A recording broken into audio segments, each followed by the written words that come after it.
Hello, everybody, and welcome to the Baka podcast.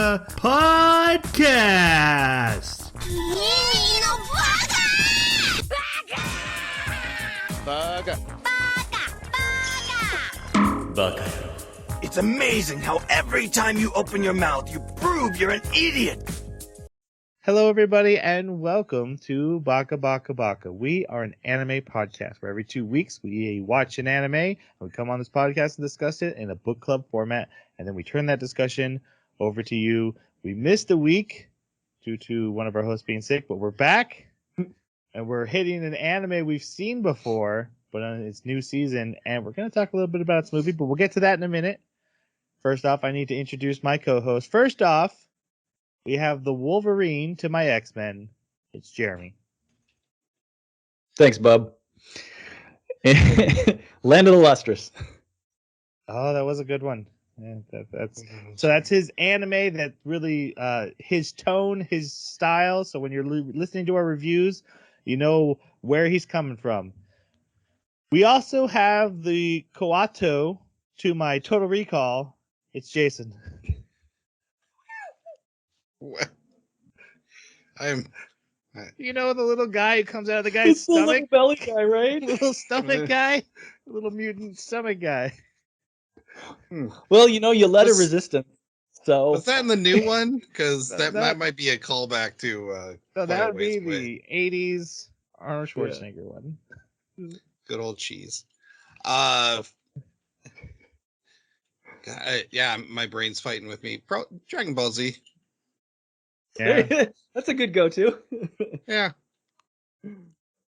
Specifically, the Boo Saga. Boo Saga. Oh, yeah. That does actually say a lot about you and your review style. I think that helps people a lot. Like, Cell is good. Cell is good. I do love it. But, yeah, just the Boo Saga just hit just right for me. Should we get your thoughts on every saga? Saiyan Saga, what do you think? No. What? No. Oh.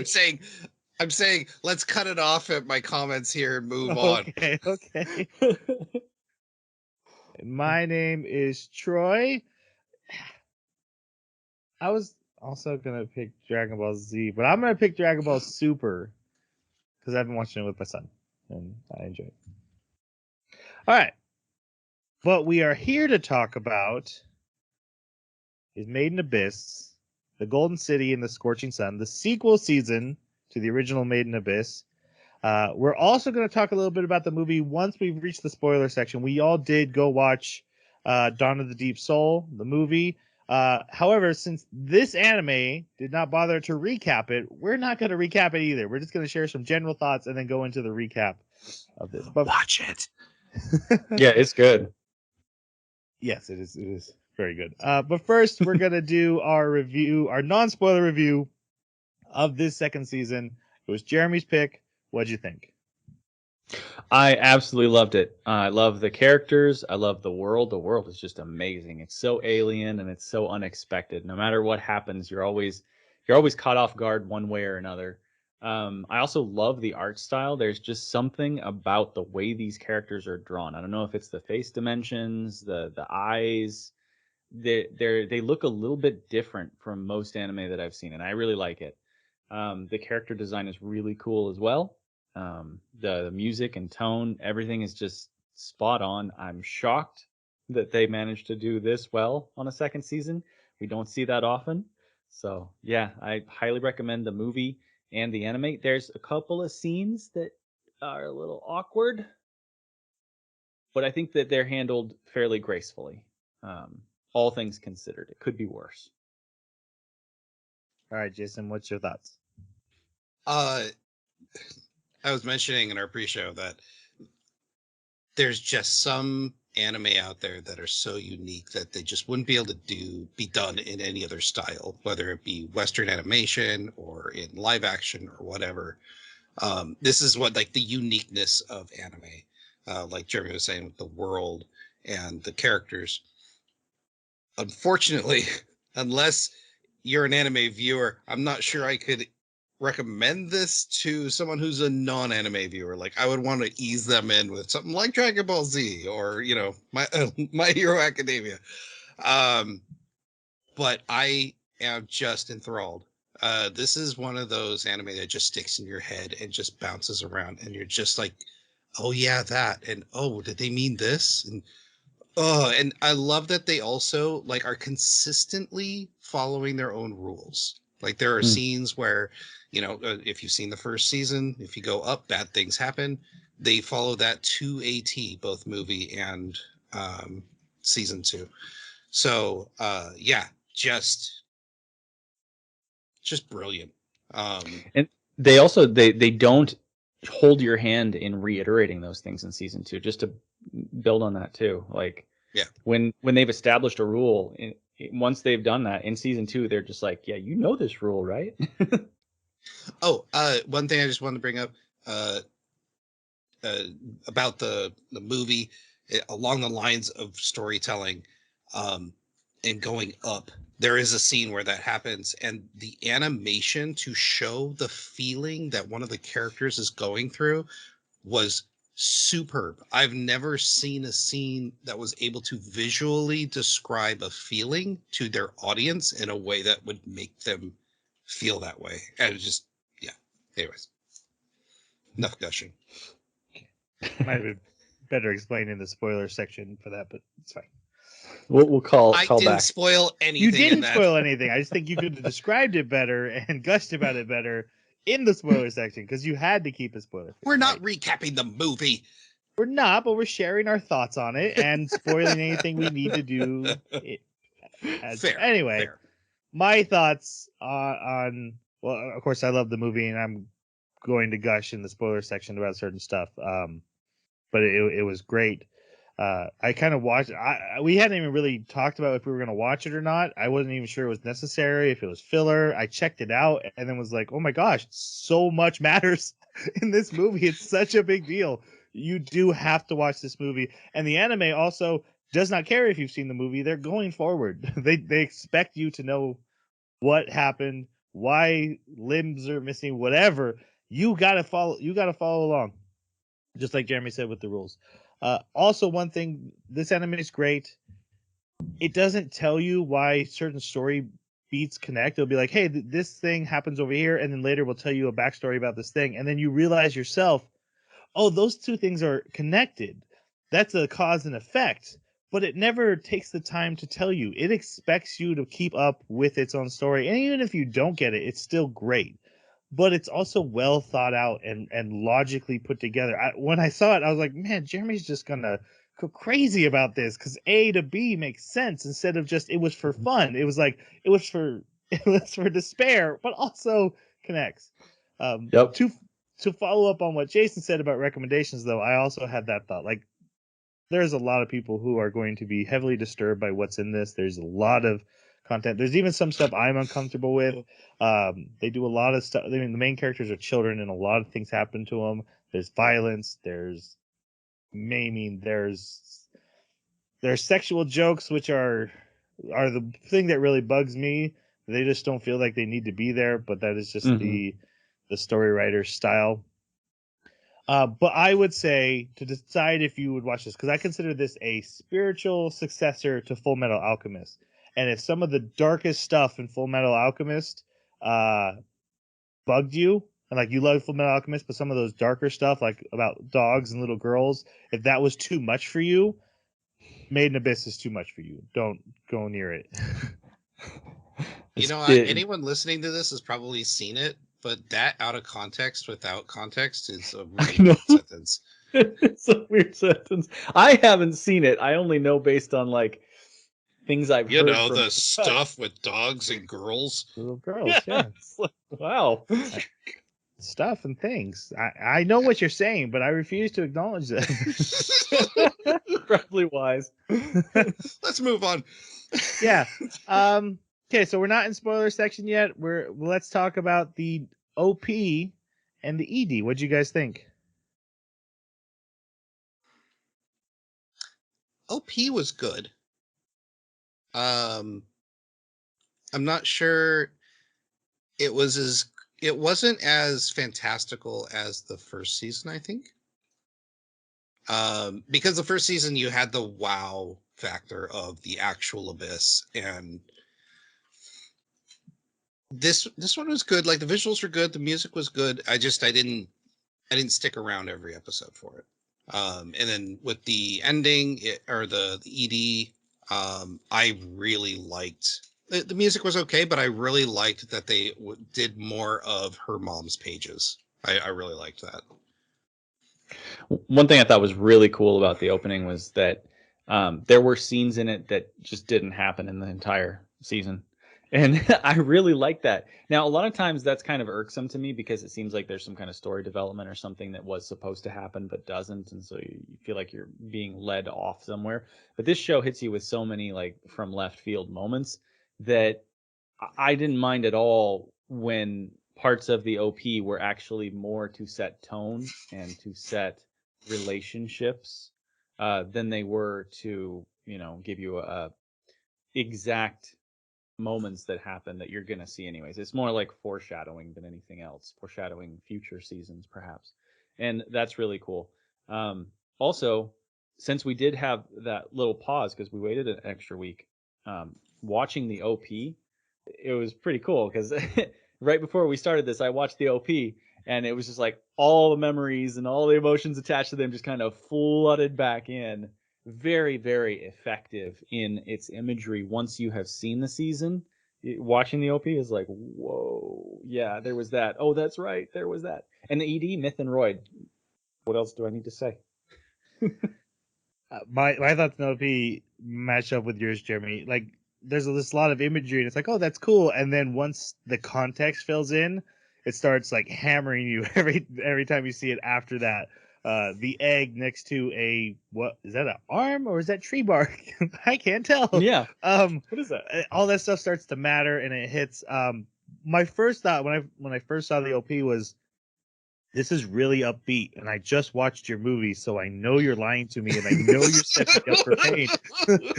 It felt happy, and I know I've watched season 1, and I've watched the movie. I know there's nothing but sadness ahead, so it was bittersweet every time, but I thought that was effective too. And then the ending, mostly just credits with some slight visuals in the background, and the song was great, very effective though. I kind of enjoying the look. We're taking this story so seriously. We're rolling credits like a movie at the end of every episode. That does affect me because almost no anime do it at this point. That when the few that do it, it's like I get it. ReZero does it on a few episodes, but they're just like, no, this is roll credits. This is a lot of work by a lot of people, and they deserve to have their name run by and just be focused on that. And it's effective to me. Mm-hmm. I think, without getting too spoilery, when you have the line of the white whistles, after watching the movie, that is a whole new context, and also Yeah. vast amounts of questions. Like, Yeah. yeah, never mind. I can't even ask them. You can't ask those questions. All right.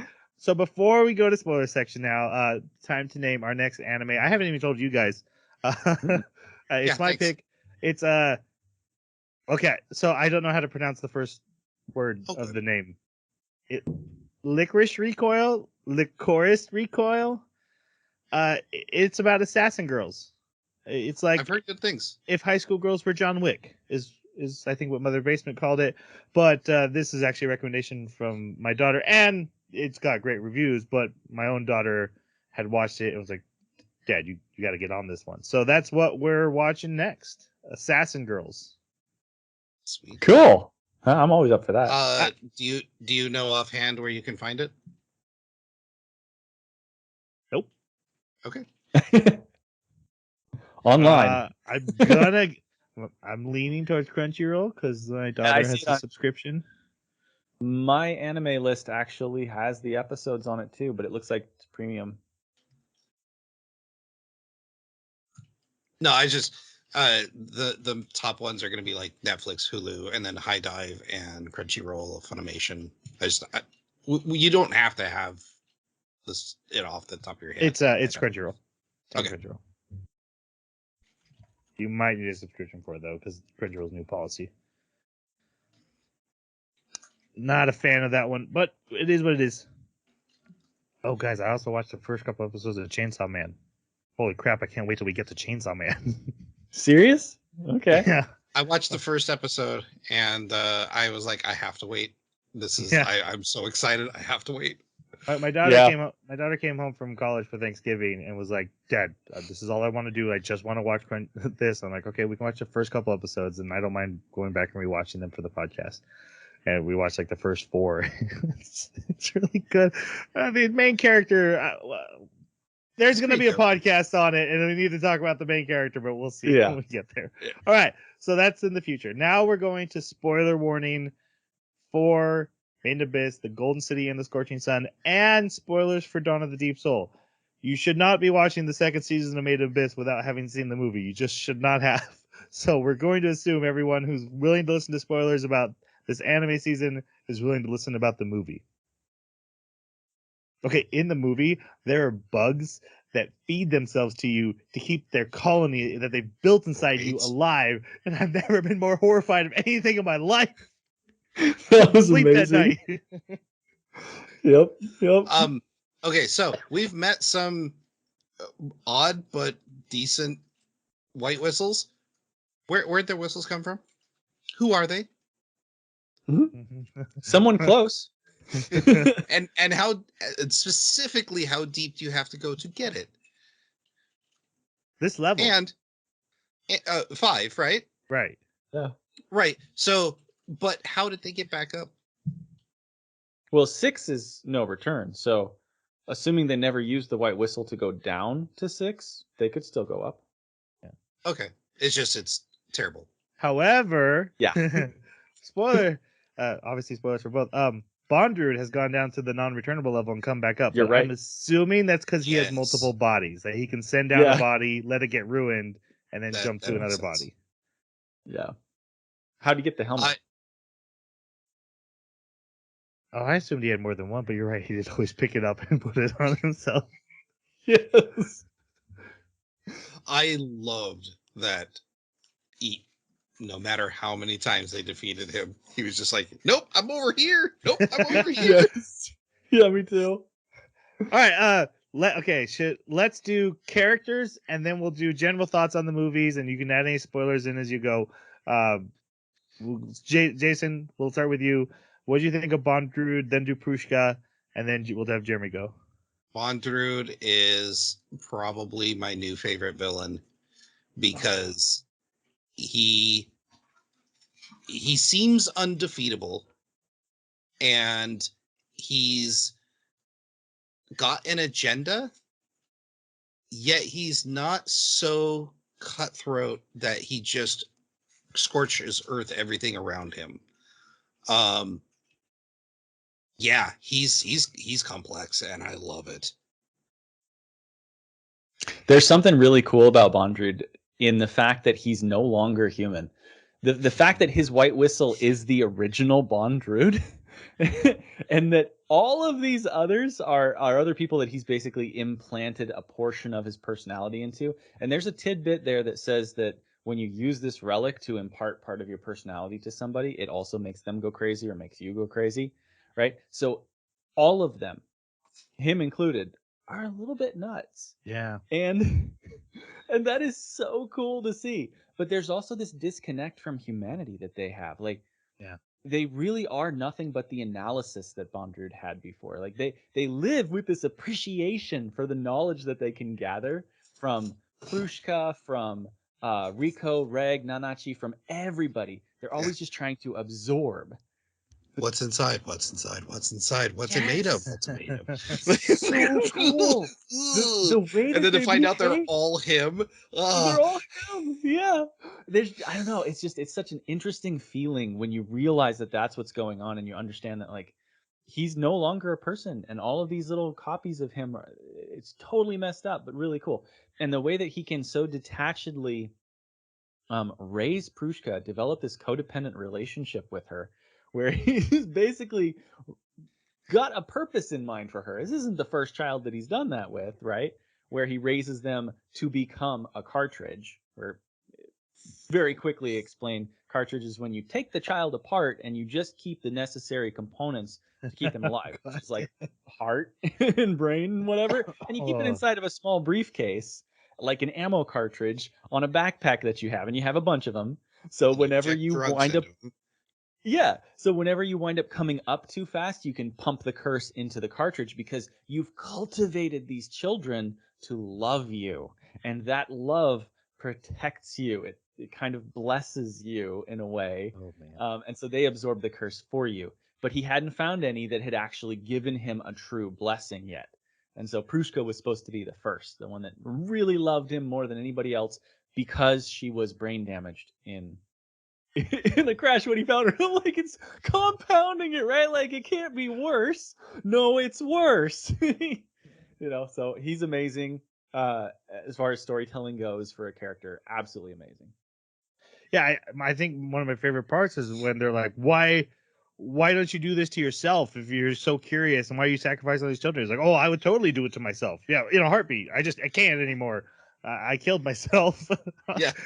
and this is all that's left, so I got to use other people. And so it's not like it's a sociopath where he only cares about himself Right. and doesn't consider other people. It's just, yeah, like you said, that analysis is all that's left. Humanity's gone. There's no any ability to attach to anything.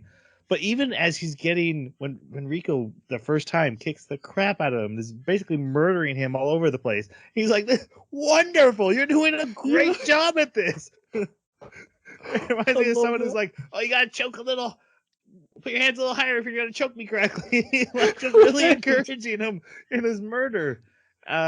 Because again, it was analysis and cost. There's no such thing as cost to him. Yeah. And Which leads great really villain. well into the second season. Yeah. As far as theme, that is. Jeremy, I Yeah. know you definitely had thoughts on Prushka. Yeah, so like one thing that annoyed me probably in the whole movie, I mean, obviously there were like weird little one-off lines like Papa Pole and stuff that are just kind of weird. Like, did you have to put that in there? Is there a quota? Why does Prushka have boobs? Like, I don't know. It's just weird little things here and there. And then also, the one thing that really kind of bugged me about Prushka was her relationship with Rico. It's strong enough for her to become a white whistle, but she only knows her for such a short period of time. So I found it difficult to suspend my disbelief there. I would really expect for them to know each other longer.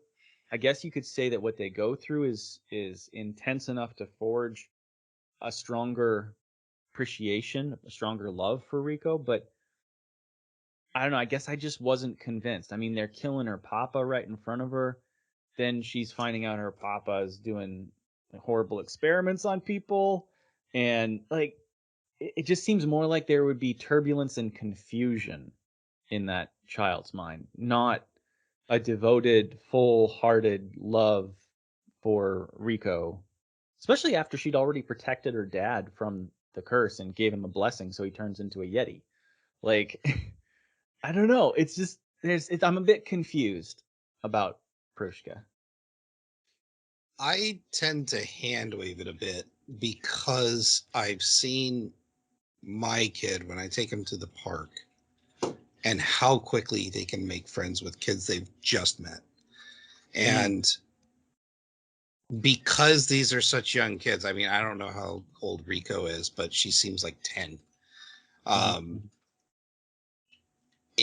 I could, again, when it comes to children and making those bonds of friendship, I can see that being developed fairly quickly, especially with a lack of children, because it's from Prushka's backstory. It seems like at that point, Bondru didn't have any other kids around. Like he kind of ran out. Right? Yeah. And so it was just her. And so this is the first kid she's seen since who knows when. Someone that she can relate with, someone that's another girl, someone that they can, they can share that wonder of discovery with each other. So that's why I more hand waved it as like creating that quick bond. That does make sense. Do you think that quick bond would be strong enough to make a white whistle out of, or do you think it's a bit more surface? So the problem is that particular quantification was never established. Like we don't know what the bar is to hit. thought they made it pretty clear. It's equivalent of essentially like the person that would like a MIDI kind of relationship, right? Like Rika's Yeah, but mother. how long did Mitty and Nanachi know each other? In That's the first true. season, it's made to sound like they were together for less than 6 months. That's true, but I don't know. It's difficult to tell for sure. I would still say that seems longer than this was. This seems like it was only a few days, but And also, still, that was I still do see your testing point. phase. We don't know what the lower threshold is either. So, like, if we're looking at like technicalities, who knows what the abyss wants? That's my argument. Just That's a a good point. reminder, we're still in the movie. Just try to quickly go through it. It's foundational. My thoughts on Prushka. So there's been a lot of anime movies where I've seen, like, I'm thinking like the My Hero Academia, the first movie, right? And they introduced this new side character, and Deku meets her, and she's a scientist, and he's like, I have dreams too, and she's like, I have dreams, and then they have to work together, and then she's never heard from in the series or anything again. At least with Prushka, this matters, and this carries forward. Prushka is still part of the team in her own, in a new form, but like she's talking to Riko and offering her advice. We even see her in the anime. She gets a quick like flash, and so while I understand your point, Jeremy, I guess my hand wave was this is a movie and they have to go fast. But at least the character that like I'm your best friend, they didn't forget about her right away. That would have really bothered me if there had been something of that same value, like, oh, you have to have a best friend. This is my best friend. Okay, I sacrificed my best friend. Moving on. The weight of that sacrifice is still carried by Riko. It still matters to her after it. At least there's that, and that makes it okay for me. Season 2 does a really good job with just showing how important Prushka is Right. to her, and like continues to be important. I agree. It was too fast. I wonder if I am misunderstood because I think I might have misremembered. It isn't necessarily that Prushka. I think it's the person who gets the white whistle. They have to sacrifice someone important to them, not that the person who was sacrificed finds them important. I think I got it backwards. I which think would you're mean, right. which would make a lot of sense then if Riko, because we do see her like you're saying, constantly like fawning over and freaking out over Prushka. So clearly she did get a major impression. So maybe that was enough, like you're saying, Jason, just that little bit of time That for Riko to cartridge do scene. it, I guess. Oh no, you're spilling out. Oh. Okay, a general. Let's do some general thoughts on the movie. Jeremy, why don't you go first? Just some anything that stood out to you that you want to touch on. I like the fact that they limited Reg's super ability, even though they didn't really seem to stick to that limit once season 2 hit. Like, you got a white whistle now, so go ahead and just keep using it. He's still not firing it every 5 minutes. Well, I agree, but he did fire it a couple more times in season 2. He got recharged, and he only fired it once.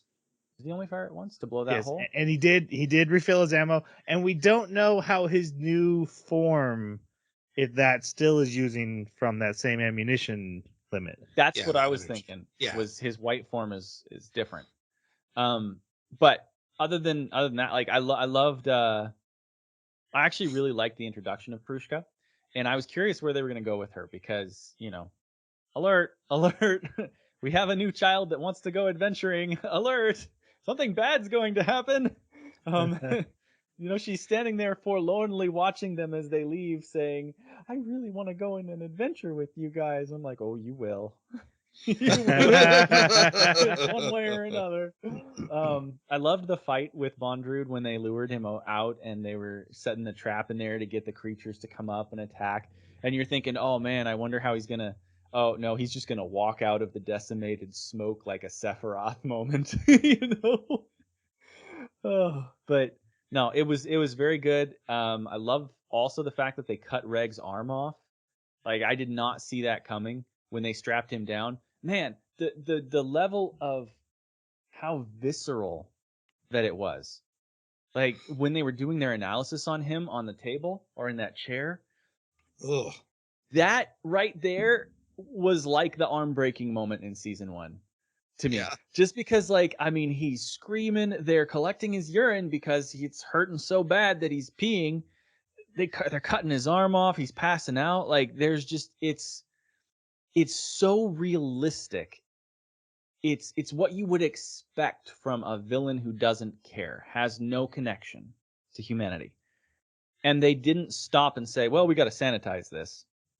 We got to make sure that this is okay and it's happy and then everybody's. No, we're going to show you what is really going to happen here. These kids are still going to win, but they're going to have to go through some serious hell to do it. And I think just that general overall tone of such serious obstacles and failure, really. I mean, he carries that failure with him for a very long time. Even by the end of season 2, he still doesn't have that arm back on his body. So, yeah, I say failure just in the sense that this is a situation where he didn't get off without some kind of horrible penalty, right? Mhm. He's not protected by plot armor. There was a cost, yeah. Yeah, there is a cost to his encounter with certain characters, and maybe he could have escaped them, not wound up in that situation. But yeah, I love everything about the way that they do the storytelling with this. It's so impactful. Yeah. So when they run into that dude in the field of flowers, that's Bondrewd. Mhm. It's just another one of him. Yeah. Yeah. I'm just noticing that. That's funny. He's like, you should come down and, Bondred really wants to see you. He wants to meet AKA you. I am Bondrewd. Yeah. Oh, Just a little messed up. the bell's Your thoughts ringing. on the movie, Something's Jason? I was mentioning this in the pre-show that even though there's like vital information here, you could watch the movie or season 2 on their own, and there's stories that stand up on their own legs, and I'm not sure why. I'm not sure what they do differently to where, like, I would have all these different questions, like what happened to his arm, where did the whistle come from, like I would have those questions, but they're not so Deus Ex Machina to where I go, okay, that doesn't make sense when they use them in their context. Like, sure, Reg gets more powerful, but he doesn't get so overly powerful that it's just a win button for him. He actually has to work, and sometimes it's not enough. I love that he still has to fight hard. And that there's consequences. But I also it the movie is just so good, and I love that it only takes place on one level. They don't go up, they don't go down, and again they when Rico goes up those stairs, the animation and the sound design provided a glimpse into a feeling that you would have of being ripped apart, and I thought it was fantastic. There's very few stories that are able to visually tell about a terrible feeling that you might be having without like showing some sort of gore or some sort of like obtrusive, like, um, violence of some kind. Like, this was really well done. um And I love, she's just like, huh, I just don't feel anything anymore. And then all of a sudden she's at the bottom of the stairs with like cuts. Oh, Yeah. that's not good. But anyways, wrapping up my thoughts on the movie,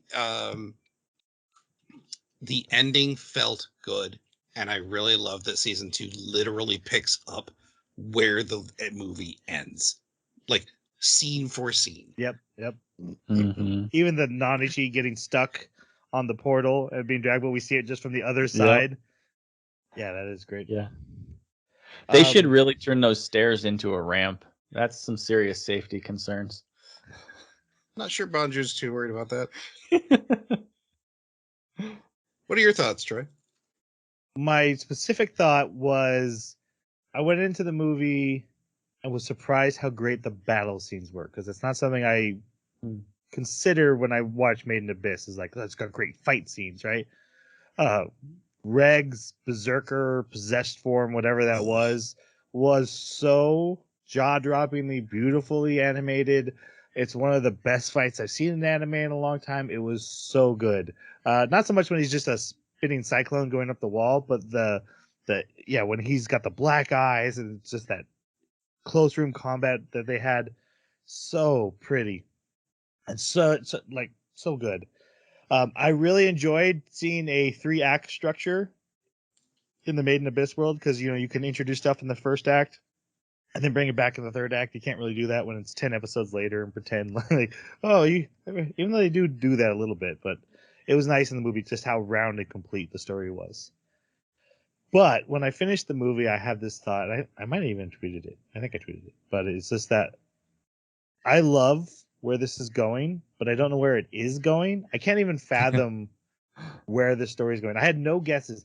When I watch My Hero Academia, Demon Slayer, like, there's a general rhythm where I can anticipate. I don't know the specifics. I don't know what fight they're going to do, how they're going to win the fight, but there's going to be a bad guy. There's going to be a fight. It's like a cadence that everyone's using. We use it in storytelling. It's normal.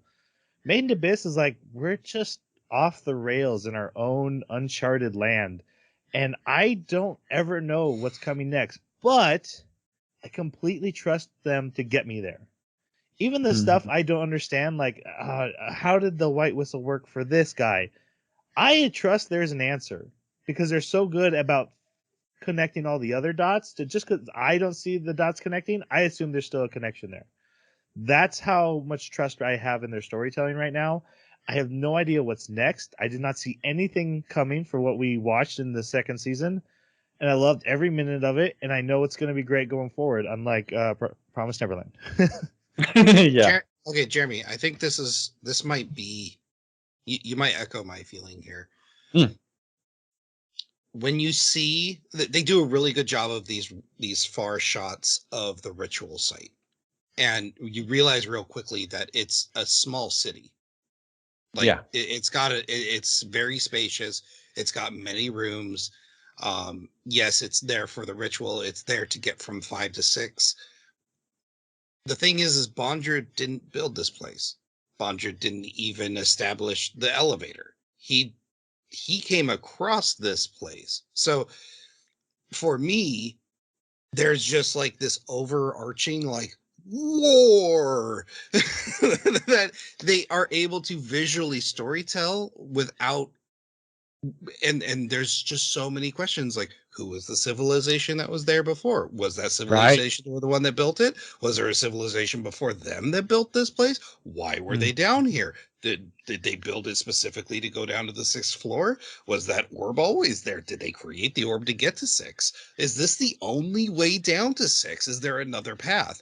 Like, there's just all these cool lore questions that you don't really get to experience very often. It's kind of like when there's certain video games where you'll come over a hill and there's just this Dark Souls does this really well. You've got this dilapidated castle or city, and it's like there's stuff there, but they aren't the original inhabitants, or if they are, they're twisted. And it's like there is so much story there, and I would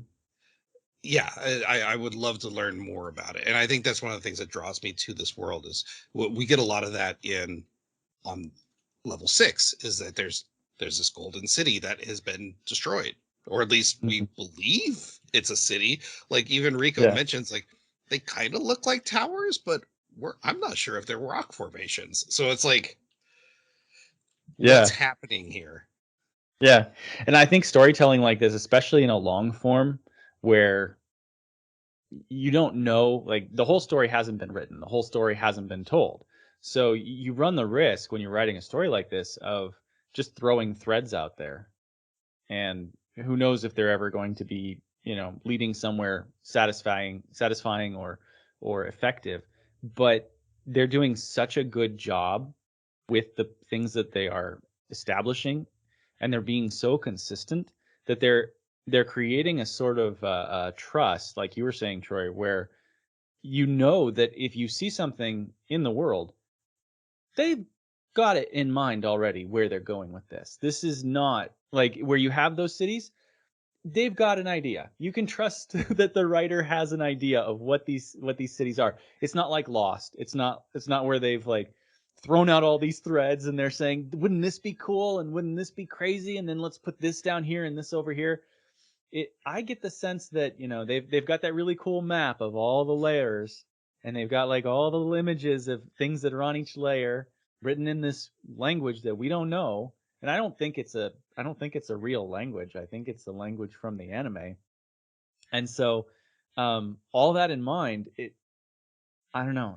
I love it. I think it's really cool. Just like you're saying, Jason, you see these things and you want to know, what have they done? Because they've done such a good job with the storytelling that you trust them. You know that they've got a really cool story. Like that guy that they had at the beginning of the movie, where he's like, "Oh, don't go to the Golden City. I've seen the Golden City. Don't go." You know, what Golden City did he see? I don't think it's the same Golden City they see, because, you know, what they're seeing is like this derelict, just destroyed place. I kind of get the sense that he saw something probably a little different. So Is that the guy in the boat with the compass at the beginning of the season? yeah. Yeah. Yep. He's like, you gotta go into the giant mouth and where all humanity dies, or something like that. That's a good segue to get us to season 2. That's a good place to start on season 2. So we actually have some plot to go through. There are characters, and we're going to talk about these characters, but not so they come back into the story. But the first episode of season 2 is like, hey, remember all your main characters? Forget about them. We're telling you another story right now. and we learn of this girl who has a very tragic past that I don't want to go into details of, but she has this compass, and the compass is the same compass they had and it lost back in season 1. It's to lead to the abyss, and ships with a captain who can steer, a young man who's got scars on his scarred face, and they're all off, and they get hit by a storm, and all the ships are lost except for their ship, and they sound like they've been exiled or they're fleeing persecution, so they're very much like pilgrims heading out on looking for their own place. And they come to the abyss and they meet these natives who live around the rim, and they have to trade the compass away. So now we know why the compass was left behind, so that they could find it. And so also this makes clear that this is way before the events of Riko. Well, I don't even think years. I mean, it is, but I think it's very much just like we're talking. You figure out where this is chronological. This could be 100 years after. This could be 100 years before. This could be at the same time. At this you don't point, know. Yeah, at this point in the story, it does feel like that. Yeah. Yeah, but it is. Yeah, you're right. It is very much earlier. After they leave the natives, a little girl comes with them, and she has been exiled because she can't bear children. She's this tiny little kid. She's so cute. So horrible. Yes. And so they're like, okay, they tattooed her all over her back, like this one goes in the abyss. Yep. Oh my god. What a terrible society. Yes, bad tribe.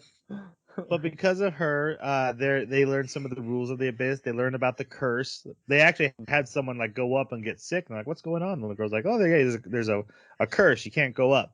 Again, that's the power of the force field of the abyss.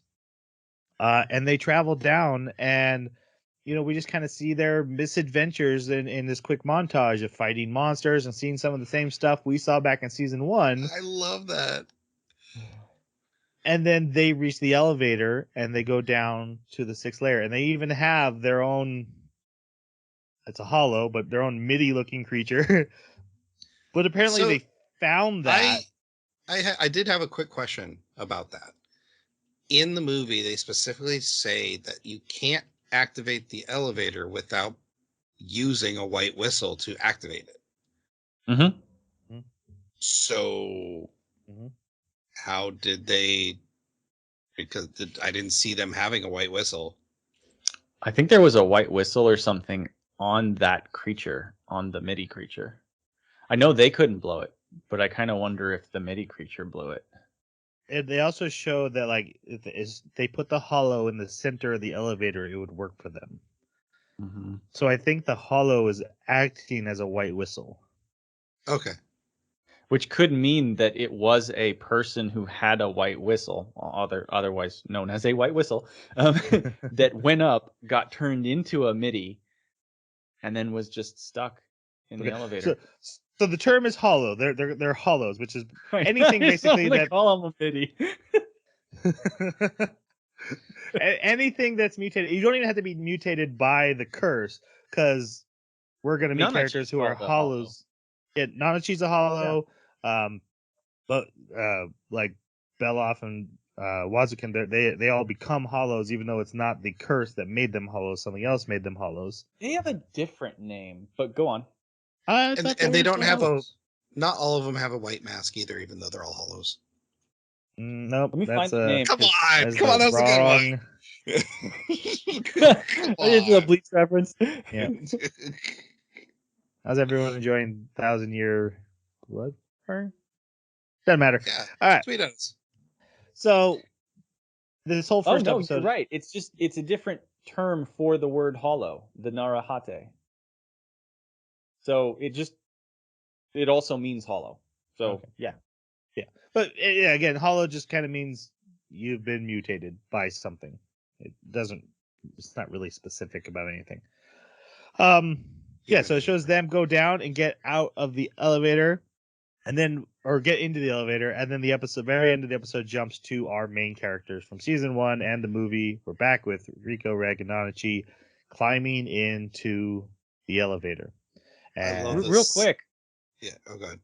I just wanted to say really quick that this was a cool way to try and refresh your memory about what season 1 was about. Like, instead of giving you a montage, or instead of telling you, hey, remember this thing that happened, or having the characters dialogue it, just having this separate party really quickly montage through it themselves. That's a really cool way to say, hey, audience, catch up.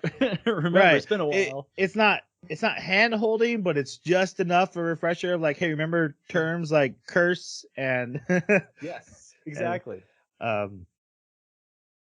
So we need to talk about our main characters now. So we're gonna start with Riko. But before, and I may have to edit this out, before I have you guys give your opinions on Riko this season. Do you guys remember that Riko was dead, was born in the bottom of the abyss, and then was brought up dead, and then when they pulled her out of whatever they carried her in, she was alive? Yeah. Yeah, we learned that in forgot season about 1. that. I forgot about that until you just brought it up.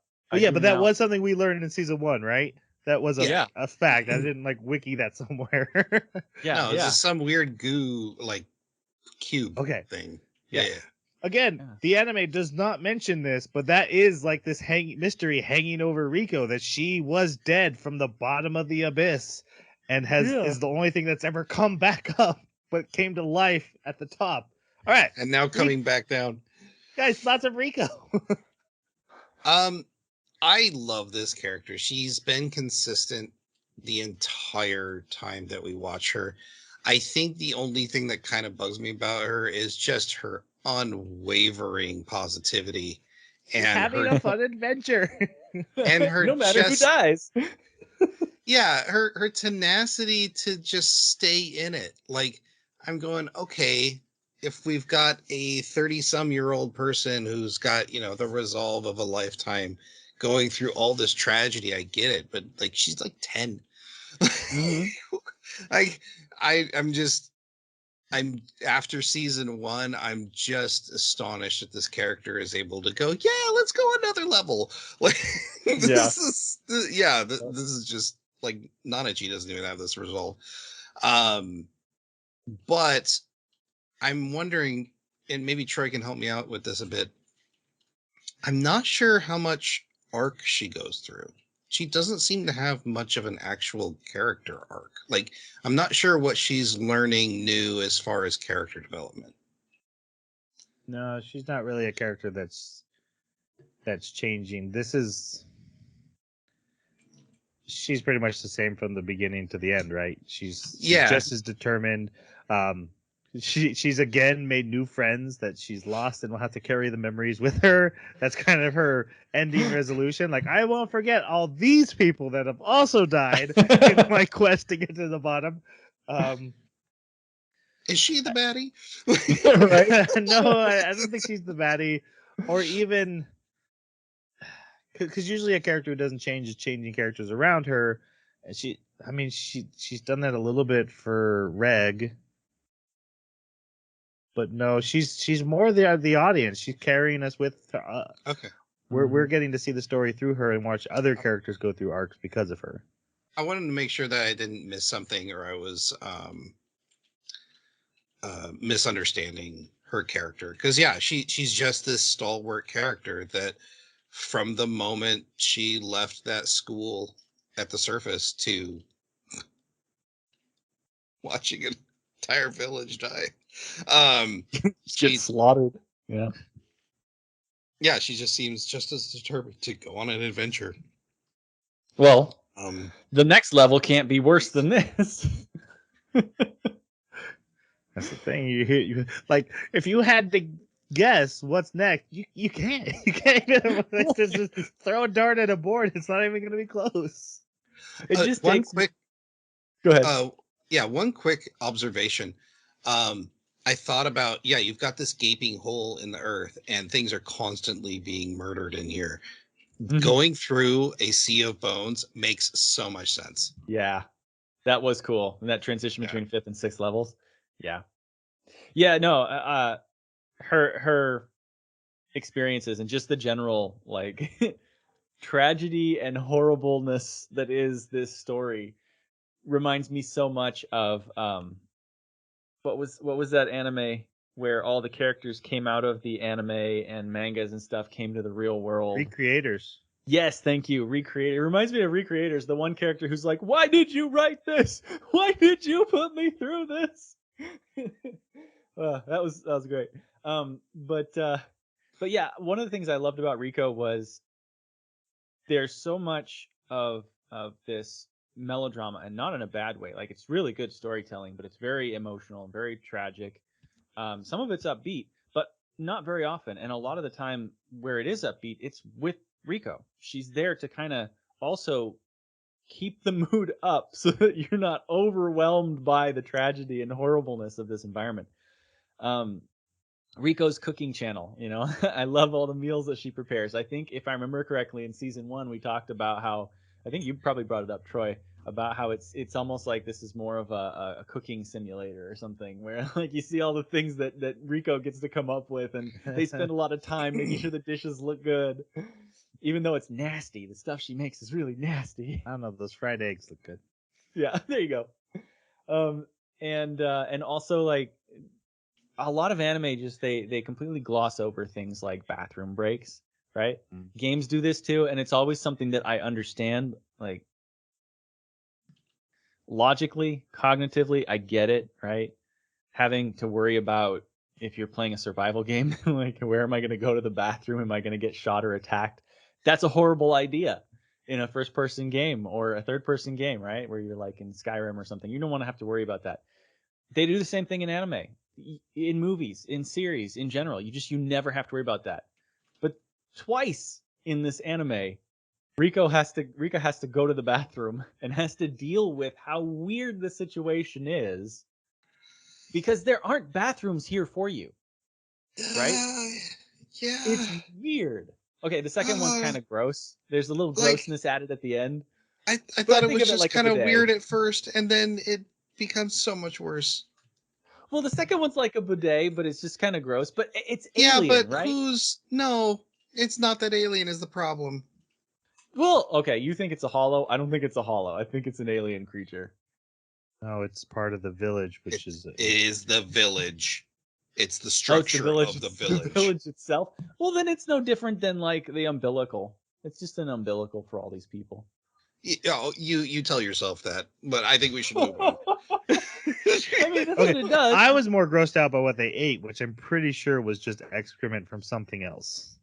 It did probably that the flies out, and they almost seemed to be hinting at like the way these people are, like everything has value. I think they value what Everything. someone else pooped. Yeah, the village has problems. That's one way to put it. Yep. But I don't know. Rico brought things down to earth in those situations too, and I thought it was entertaining to see how do characters in a show like this deal with the everyday concerns that you have to deal with during the middle of this crazy adventure. One thing I'm really glad they did with Rico in this season, that I felt they actually kind of faltered a little bit in the movie, is that she had a lot more. They showed her value to the team. You know, if Reg's this champion fighter who can take down behemoths and is basically he's the workhorse of the entire team, but also Nanachi is super experienced. She's great. What is Rico bringing to the table? And they did a good job of showing that in this season. I do have an issue with the fact that I'm having a great adventure. How can you still say that? But I also think I think that's what they're going for. Instead of a character arc, it's almost like the story is, can we break her? Yeah. I know how funny that sounds, but it's also true. They even check in with her at the end of the story. The bad guy is like, "Are you glad you came here?" And she's like, "Yes." And the story's like, "Okay, we'll go again. I'll throw something worse at you. I will break you, Rico." Thinking about it now. Oh, go ahead. You weren't talking. I was gonna say, I think that's what her character arc is her tenacity and spirit enough to survive the abyss? Can she go the distance? Whereas anybody else would be broken by this. One thing that actually is all of a sudden bugging me now that I'm thinking about it, in both the movie and the second season, we get arbitrary character split ups where Rico's left alone and now she has to go out looking for people, and that's when she gets into trouble. Like, Yeah. it's almost a repeat of the movie, but now, like, not enough, like, because I'm just now thinking about the similarities, but it's told so different that I don't think it's that big of a deal. I just thought it was interesting. You almost have to. You can't have Batman and Superman fighting in the same room because Batman doesn't have much to do if Superman's there. You have to have a reason. They have to go to separate rooms and have separate fights. Well, and Nana Cheeses, I love the reason she disappears Right. from. Like, I know that's normally one of my big complaints in anime is like, this character disappeared for 3 or 4 episodes. Why? I understand this one.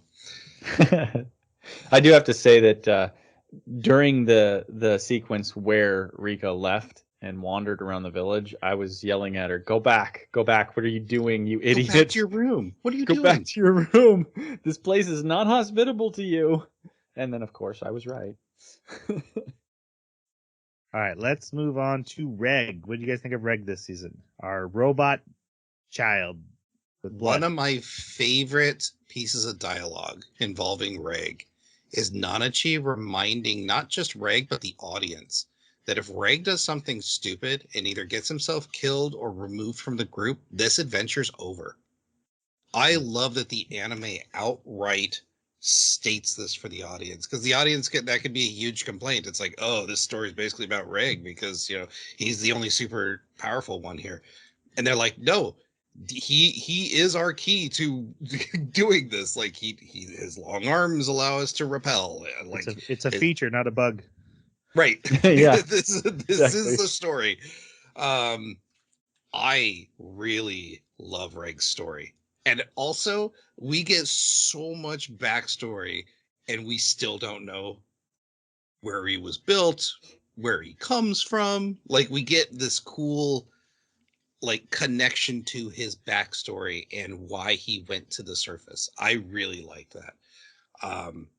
And I like that his values didn't seem to change from before Amnesia and now.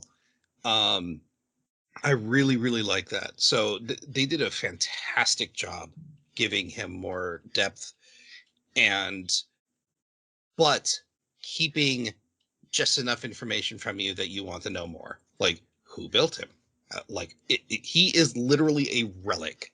Like, and we get that confirmation that he's not just a boy that was experimented on, but he's literally a relic in the movie when he recharges himself by chewing on some electrical cords, it seemed. Yeah. But we also know that because when he puts on his helmet, the helmet tells him like what his power level is, which I thought that was cool. Mm-hmm. Yeah. I thought it was interesting when they say that he's an interference unit, but a type that they haven't seen before, the other interference units say, which means that, you know, there are other relics that are similar to him, but a completely different model. He is something very unique within his type. I'm going to call it and say that he's doing exactly what he originally came up there to do. I think his mission was always to bring Riko down to the bottom to see her mother, who's probably down there waiting for her.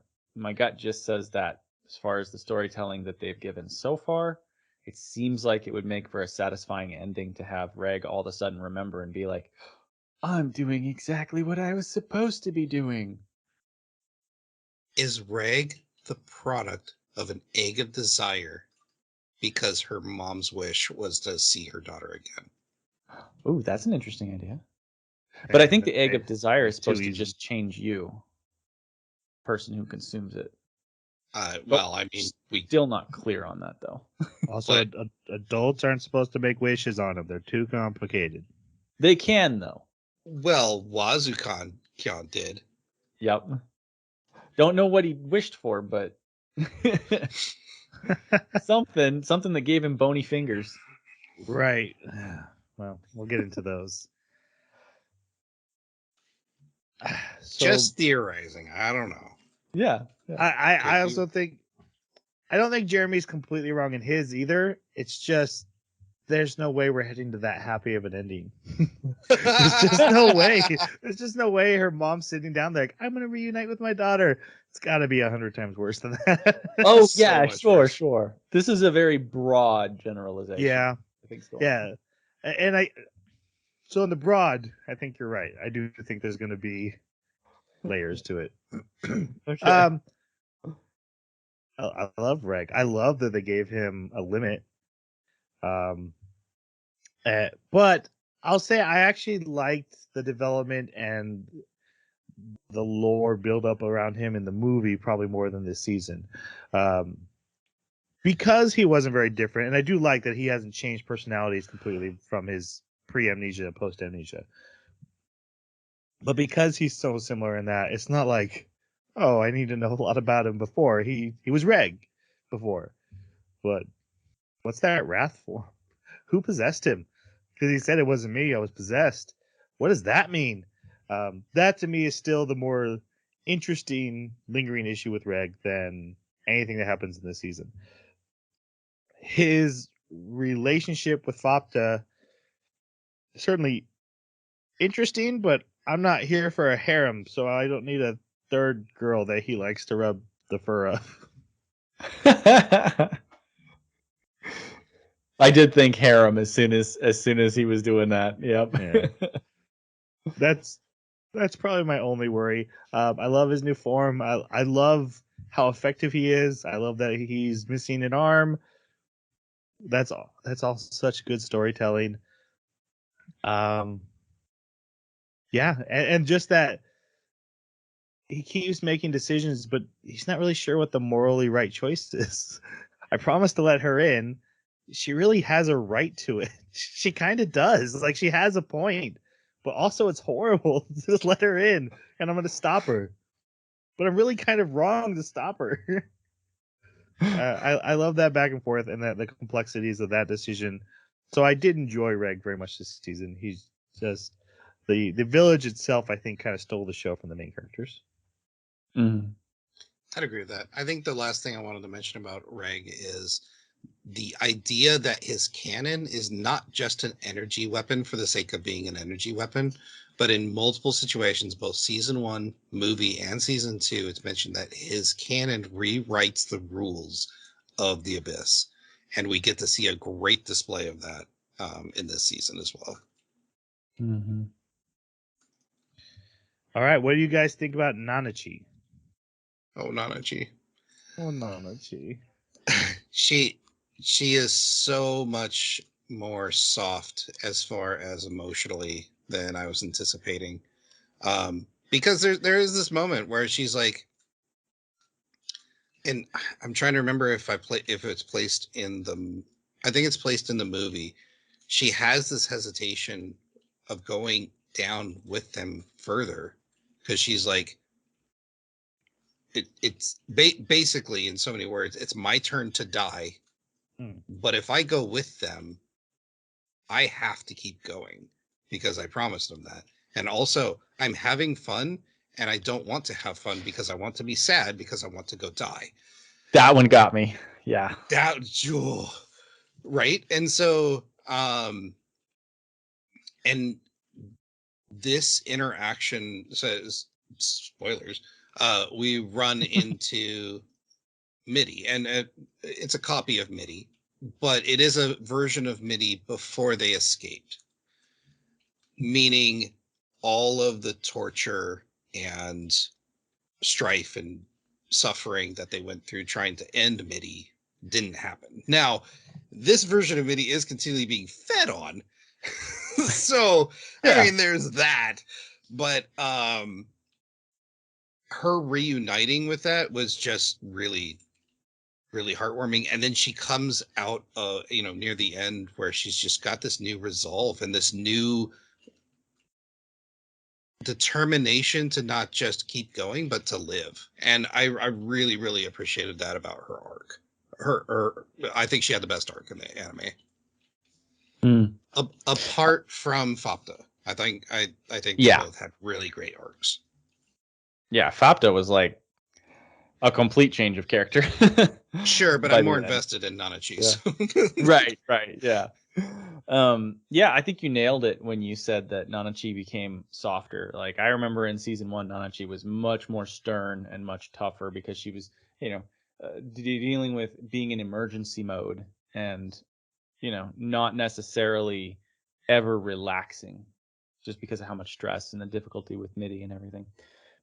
So seeing her in this situation, especially from the beginning of season 2, was really cool because this is more like the Nanachi that I would expect to see.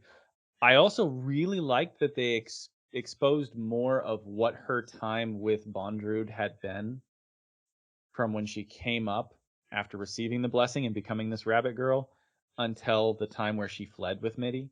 Like, I don't remember them going over this in detail in season 1, but she was actually involved in making the cartridges, harvesting all the parts from young people and turning them into cartridges. Like, she's such a complex, deep character, the things that she's gone through, and she's so analytical and intelligent about the situations too. She's got great situational awareness, Information fantastic is power. tactics. Yes, good strategy. She's just the most mature adult of all the characters there, and it's really cool having her present. Yeah, I love her ability to, because she's immune to the force field now because she's been transformed by it, right? So she can go up, but she can also see it and then see like thoughts of people who are in the force field. It gives her the like this almost precog. And then Bondrewd can see through her eyes. Yeah, Bondrewd can see through her eyes. She's just a ton of complexity, but also it's also rare for them to take a character who's the newest member of the team, but she's the leader of the team because, like you said, she has that maturity. Where they are pure naive, they are so naive. They need her to counter that. She's that counterbalance for the team, so they make her the leader. I was a little bummed she sat up for like 4 episodes, just laying on the ground next to Minnie. But her return was well worth it. It is both important that she got to go through what she did with MIDI, but also I can't believe we had to watch her go through again she did with MIDI.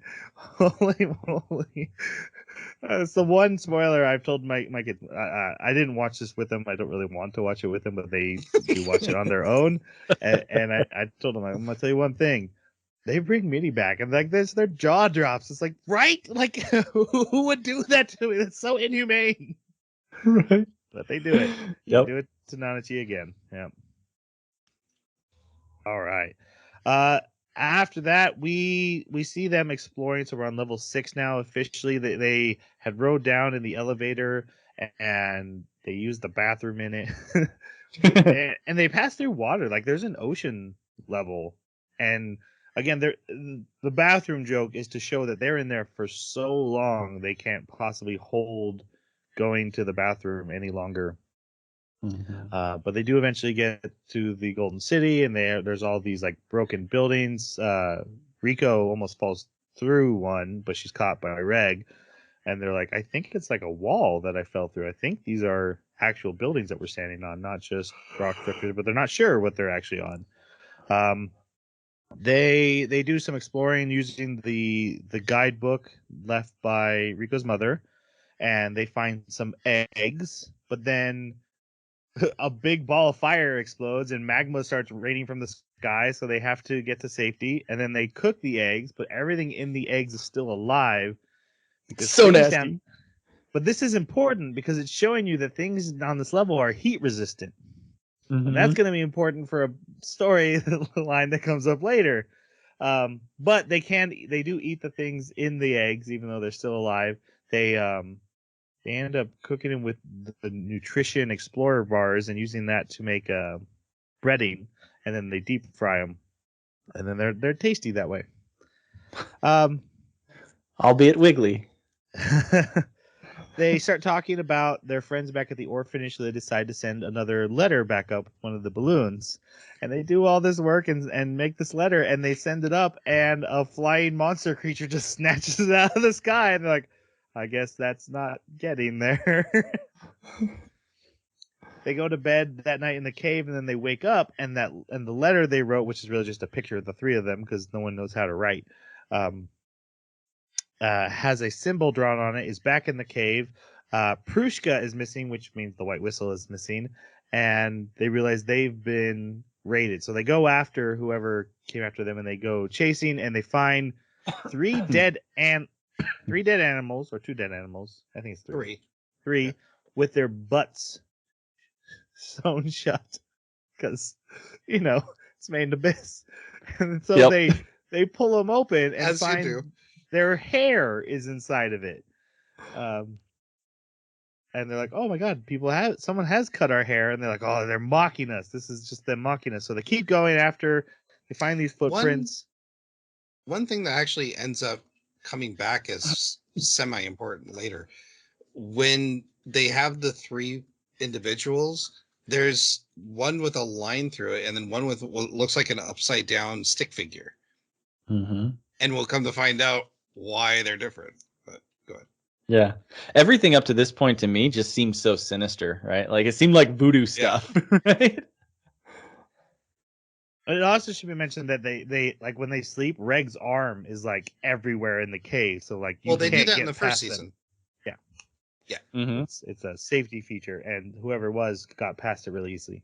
Anyway, they keep going, and they find this giant tower in this canyon, and there's a bridge across to it, and they see the symbol that was drawn on the picture on the opening to this tower. And so they have to light smoke, and they cross over to the tower, and there's like this ectoplasm. There's this goo you have to pass through. I love the scene of like, am I in it yet? Because Reg has to go first, and he's not even in. Am I in yet? But they pass through. Inside, there's a bunch of bones hanging. If I remember that correctly. Yeah, human parts. It looked like. It's been an extra week since we've watched this, so we're all trying to remember together with the help of my notes. I think Nanachi at this point mentions she doesn't see the force field in here. Yep, they mentioned the force field's gone. They had heard someone watching them enter, but they were already halfway across the bridge, so they couldn't stop, so they had to go in. And when they get inside, there's all these strange hollows. They don't look like MIDI, but they are definitely mutated somethings. And this puppet-looking thing, it kind of looks like a brontosaurus. Yeah. Human-sized brontosaurus comes walking up to them, and he can talk. and his name is Machikacha, but they call him Kacha. And he's like, "Hey, welcome to the village of the Hollows. Follow me." And and we should explain. So there's like they're inside this tower, but it's huge, and there's all these buildings and stuff in the walls, but the walls are like this whitish, pinkish. I mean, I saw it, Almost and I'm like a pink marble. why Like does it look like flesh? Why are the walls look like flesh? if you think about like a marble countertop and like the Yes. pattern that you would get in it, but just like do like pinks and light pinks in it. I got a very strong Morrowind sense, like the Elder Scrolls Morrowind, where you'd be in like Yeah, a little bit. Room and you had, the yellow and white shells and stuff. It's definitely organic looking. Yeah. The first thing they're taking to is a sculptor who is chipping away at Prushka at the White Whistle, but they're told that's to bring out her true form, basically turning her into an actual whistle, because right now she just kind of looks like a heart that you can blow into. But they're actually shaping her into a whistle, which A super white whistle. Riko mentions Prushka doesn't mind this. She's actually okay with this. She's not in pain, which is creepy all in itself that Prushka is still alive in this process. That means white whistles and aren't. feel pain. When you're a white whistle, you're not dead. You exist in that form. Yeah. It also makes me wonder how many white whistles, and I don't mean the whistle itself, but I mean the people that blow the whistles, how many of them actually have super ones versus have unreleased ones. They just have the initial form. Oh yeah. Interesting. All right. After this, they're taken to a market where all these hollows are, and so in the movie, it was Prushka's cat thing. Its name is Menya, and it can see or smell the force field, so it can guide you through paths without the force field. But it's basically now Riko's cat, and this creature whose name will be Ma eventually, doesn't have a name yet, but this little cute fuzzy, it looks like it belongs almost on Sesame Street. How cute and fuzzy it is! It grabs it and then just squeezes it till its eye pops out and its guts come out its butt. And Riko's like freaking out, and Nanachi like pushes everything back into place, and she's like, "Okay, I saved it." And Kacha's like, "What's the problem? You said that thing had no value," and she's like, "No, it's important to me." He's like, "Oh, if it has value, that's important." Oh, it's the most value to you. Yeah, it's the most value to you. So suddenly this black goo just comes out of nowhere and surrounds. Poor Ma just starts running and going, Ma, Ma. Freaking out, and it rips open its bottom and pulls out a stuffed teddy bear, and then disintegrates that, and then starts tearing flesh off of Ma and selling it to people. Yep. Like the villagers are buying the flesh, because we had also been told, like, if you want to buy stuff at the market, you got to offer up a value. And the thing with most value, children. Which, if you think about where the village comes from and why the village would consider children the most valuable thing, it's so haunting. It's so terrible. Yeah. And especially Now, they say human children. Yeah. Now the currency they have, which are these little like coins with the little markings on them, Kachas seem to like make them just kind of appear. Like, can anyone do that? Is it like the bank of the village is making it? Yeah. Okay. Mm-hmm. And it's just a counter of your. It's like your. Yeah. So your video game currency value. Like you have. Yeah. There you go.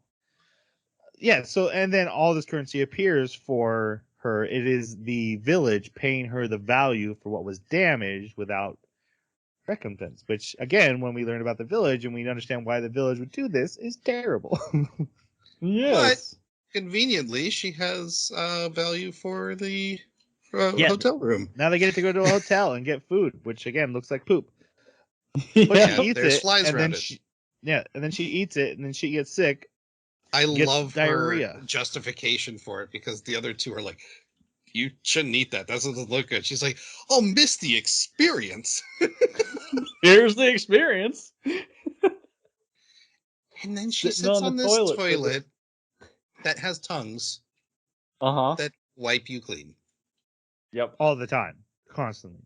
Yeah. Like it's helping. Yeah. Mm-hmm. Sure. So I played a game a long time ago called Albion, and it's sort of a role-playing game where you start out as a space guy, but you wind up on an alien planet, and it had a lot of biological engineering stuff. And so like these toilets were described in that world exactly the same way, but I'd never seen the animated visuals of it, and that's pretty crazy. And creepy. Yep. So while she's stuck in the bathroom, Reg and Nanachi head out to do some exploring, and they see the princess of the Hollows, who is stuck outside of this village. And so Reg goes to investigate. It's a big to-do as well. Like the entire village, like, oh, it's an event. She's here. And so like everyone's like rushing to go to the thing. But then Kachu gets tied up with Nanachi at this point, is that right? Yeah, And they doesn't go get off. to go see her. Yeah, they go off and they do see her, and Reg's like, "I'm gonna go do some scouting," and then so he heads off, and then Nanachi stays behind with Katja. Yeah, because Kachu's like, oh, I really want to go, but I told you I'd Yeah. help you. Yeah.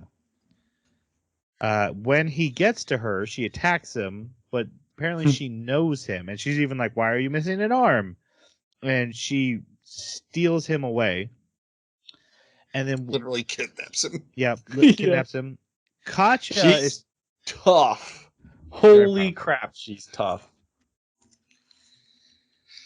Katja is talking about Nanachi's value. He's like, "You got to establish your value if you want to be, spending time in this village." And he mentions Mitty, and she's like, "Wait, what?" He's like, "Oh, yeah, I should take you to that." So they head off to see Mitty. That doesn't happen yet. Reg talks to Fopta. He's trying to get her to answer questions, but she's just trying to figure out if she can trust him. Are you going to do the thing you promised? And he's like, I have no idea what you're talking about. Yeah, I don't remember what that is. She does make sure she reopens his stomach wound from the movie by showing her claw inside of it, which is just his belly button at this point. But or a hole in his stomach at this point. yeah. Mm-hmm. He sees her golem. Well, his name is Gabu. I love Gabu. Gabu is he's cool. Fopta's best friend and caretaker. He has some good scenes in this, but he's basically just another less sophisticated version of Reg, right? And huge. Yeah. And he's huge. Mm-hmm. And has more control over the blasts he can do. Yeah. I don't think his can rewrite rules like Reg's can. I don't think so either. Right. Okay, then Riko, after finally done with the bathroom, goes looking for her friends. She almost gets mugged by a bunch of hollows, but Ma saves her right as the black goo punishes them. I love the dynamic punch from Ma. You see this big pink slug flying through the air with an expression and tears like coming off its face, and it punches one of the bad guys. I would never imagine Ma would be capable of a maneuver like that. Also, I was under the impression Ma was dead at this point, and apparently the black goo just took what it needed and left Ma alive. So, yeah, I've been wondering how much they regenerate, because I was wondering, like, are they all Mitty like? But it's not, because when we see Mitty, she's unique in her immortality. So I guess he just got hurt enough. Mm-hmm. Yeah, so at this point, Ma basically becomes attached to Riko's hip, and they become friends. They go and find some food, and the lady at this...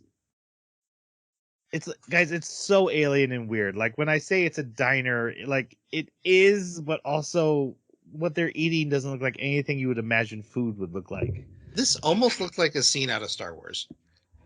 Yeah, or Star Trek, one of their weird eating scenes where they got like live maggots and stuff.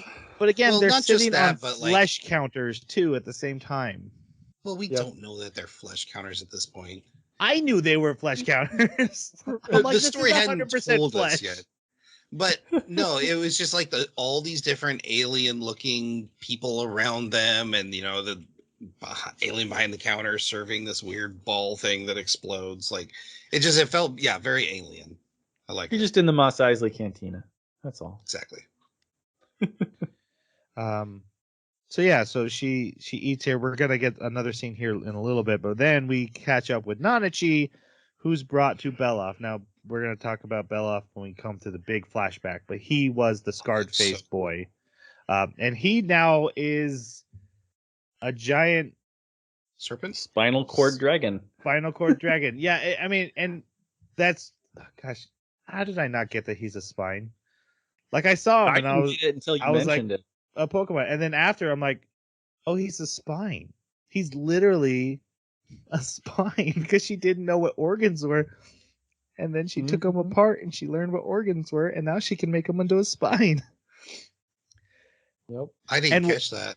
and I just- Wazukan, who we're about to meet, he's also in the diner. He's a heart. Yeah. It That makes makes sense. sense. Yeah. And you see all the arteries. You think of them as like sticks, but they're not. Yeah. They're veins and they're arteries. It's the veins whole and arteries. cardiovascular system. But even his face has that weird. I was like, man, Heart it's shape. familiar, but it's so. Again, I was thinking like, and most of the creatures are random. Not everyone's an organ. I Mhm. went back and like looked at them. They're not all organs. These two are definitely The organs. sages. The sages are definitely Mhm. organs. Yeah. Yeah. So Beloff has Mitty, and yeah, Mitty's back, guys. So We're gonna we find out that she was sold to him no by Bondrewd. no. No, we don't. Bondrewd will not sell her.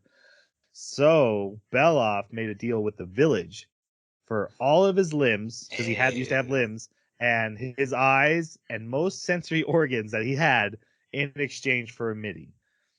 So now where his eyes should be are just two tendrils that come out and eat Mitty. I It didn't looks like he realize has red had- eye. It's not red eyes, it's red tentacles hiding behind, waiting to come out and eat. I didn't Yeah. realize that he had like arms and legs before. Yeah, it said he gave up half his length and all his limbs and everything. Yeah. Hmm. He was more of a centipede. Yeah. Yeah. So Nah, he's a snake. I guess he would have been like the bone organ, right? Like 'cause all of your Right. bones together make up an organ of the body. Yeah, and that's why Mitty dies at the end, because if she was the real Mitty, she leaving the force or leaving the boundary wouldn't have affected her, but she is a construct of the village.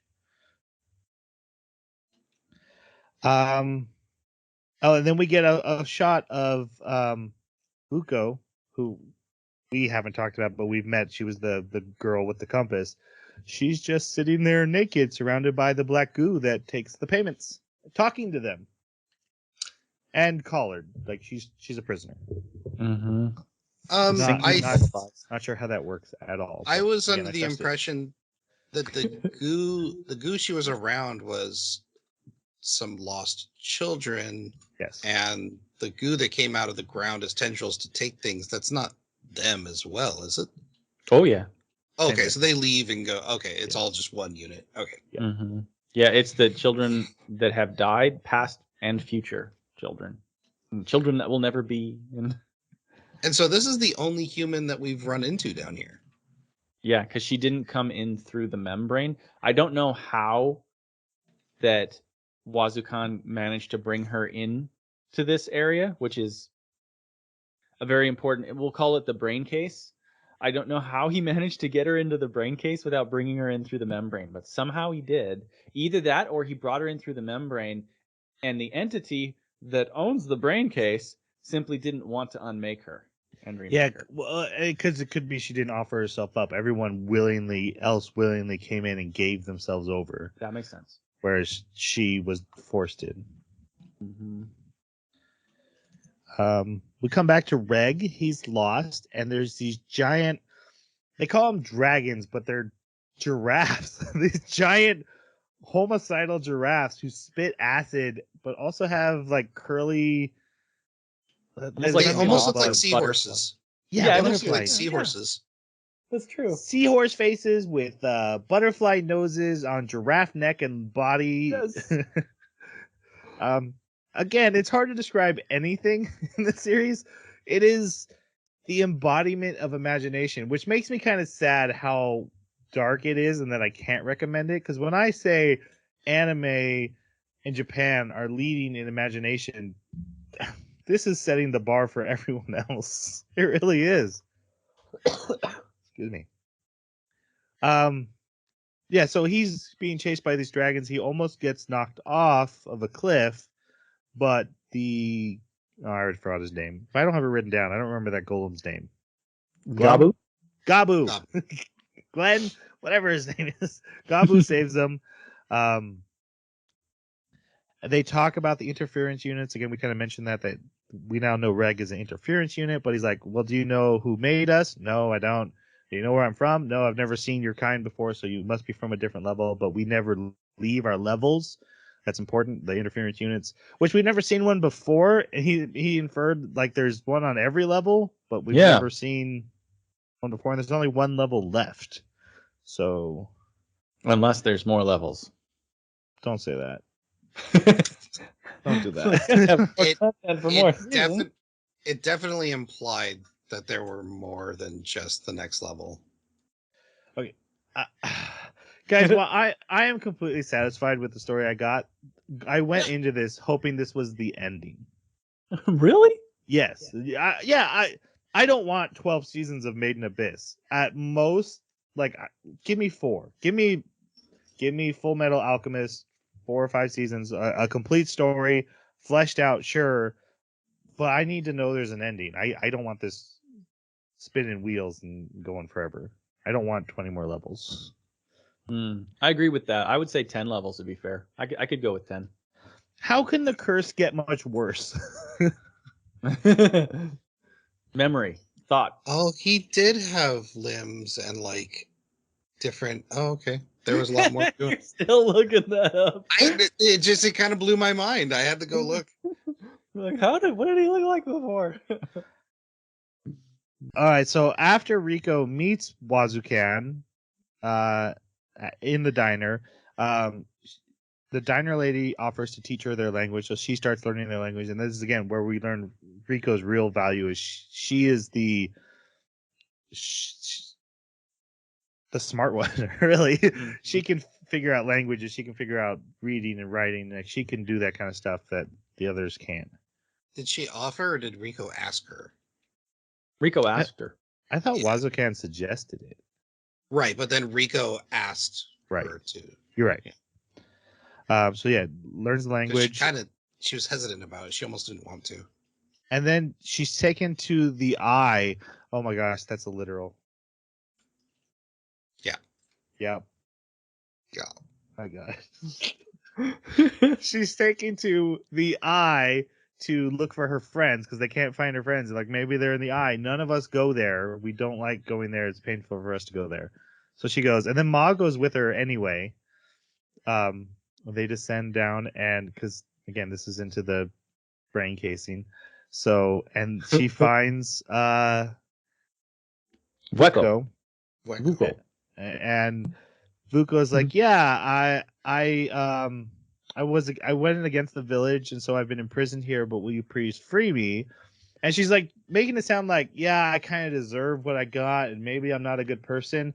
And Riko's like, nope, you're free. She's like, yeah, I probably shouldn't, but I need your help to find my friends, and that's what matters. And you know what? I was like, okay, that makes sense. She looked at the logical choices in front of her, and she chose the one that benefited her and her friends. I get that. She is very neutral. Yeah. That is what I get out of Riko. I'm not here to judge people. I just met a guy who mutated children. She even calls it out, like, you sound like you belong here, and I shouldn't do this. Yeah. Yep. Yeah. They put a disguise on her, which ends up being underwear on her head. Then we learned the luring is about to happen. We'll talk about that in a minute. Then they go to visit Beloff. Beloff. And he has purchased Nanachi because Nanachi sold herself so that she can own Midi. Even though Beloff still gets to eat Midi. I'm not quite sure how that worked out for Nanachi. It's almost like she just purchased the right to be present. Right. Yeah. That's it. So so Rico's like, wait, I need to get my friend back. And he's like, well, you gotta offer me something of value. And she's like, oh, well, I'm a human child, and I know that has the highest value. So and he's like, okay, give me all of you. And she's like, nope, that's too much. Let's negotiate. Do you want my hair and like 3 of my fingernails? And he's like, no, that's not equal. I either need both your legs, both your eyes, or half your internal organs, and I promise to try not to kill you. And the episode ends there. And this is Made in Abyss, and I was like, oh my god. And she didn't immediately say no. She's like considering it, and I'm like, oh, this is going bad real fast, isn't it? Who thought she was gonna go with organs? I did. I thought organs. I thought it was like that's the one that sounds like you could keep adventuring with. Mm-hmm. But I thought love she was going to go with arms. with arms. Oh, but what's she gonna do without both arms? She's got 2 companions to help her out. I guess that's true. I mean, she was willing to lose one already, break my arm. Yeah, I loved it when somebody else said, "Don't go with anything," because people have made deals like this with Beloff, and you never survive. You never survive. It's Kacha. Kacha's there, and he's like, "Hey, no, don't make this deal." And he's like, "There might be something else we could get. Let's find your other friends." And then Nanachi's like, "Yeah, just leave me here. It's fine." Then they go and watch The Luring, which is this giant purple slime monster with like a skull in the middle inside of it, and it's flying around, and it likes to eat hollows, but they're trying to capture it to eat. And it's heading towards the whistle maker, so they run to the whistle maker. He gives her the whistle. It's done, so she's got Prushka back. And then she's pushed out of the shop, and then the entire shop is actually the creature, and that was like it's an organ was. So did I miss something there? Because I felt like I looked down to take a note, and I looked up, and now the entire store was actually a person fighting this giant kaiju battle. He grew and exploded out of like the shell that he was in until he was full size. If you missed that transition sequence. Yeah. Okay. Yeah. I thought this was really cool because the whole sequence involving this jellyfish creature just kind of seemed like a fever dream almost. Mm-hmm. The things that were happening to these poor hollows, the way he transformed was fighting it, and he still lost. He still loses. But apparently this is a normal thing for them to do every once in a while. And it's not just this jelly monster. It's like they find a creature they want to eat, and they lure it in to murder it. Why this one? Like, I would be like, no, not that, never that. Oh, and this is where we learn about the Guardian of the Village, because the Guardian of the Village emerges, and his name is Jurimiro, something like that. But it pulls a giant sword out of its face, and it fights the monster, but it's also losing. So Riko comes up with an idea.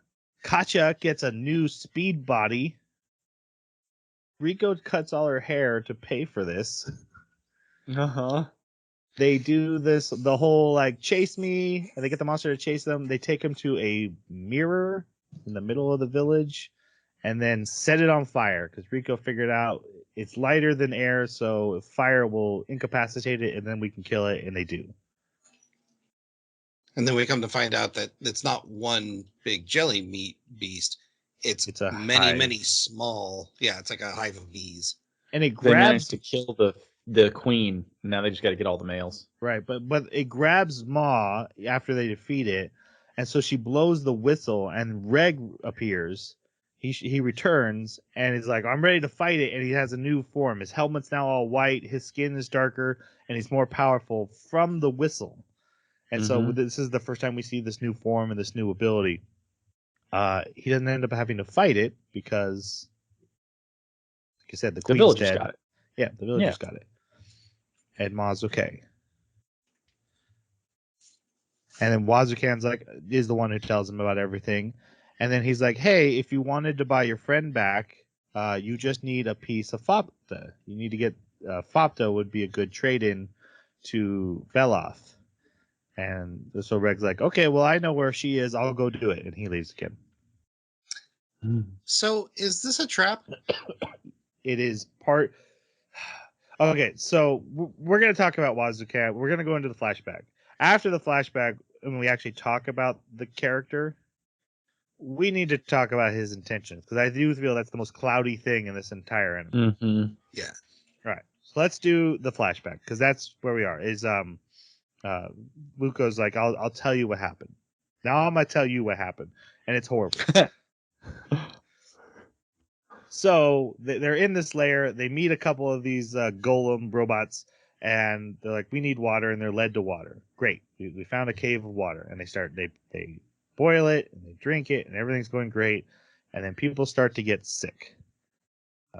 Also, okay, you don't need to dip your hand into diarrhea to see it's diarrhea. Bro, Yes, thank you. That was Thank you. so scoop up your nasty. diarrhea. God. Now, they had this is not the first one that they came across though. They tried to go. They knew of 2 others, but they were either too dangerous or one was poisoned, and they weren't able to use them. Bodies of water. Yeah. Yeah, and the reason Buko touches the diarrhea is she's technically like the doctor of the group, right?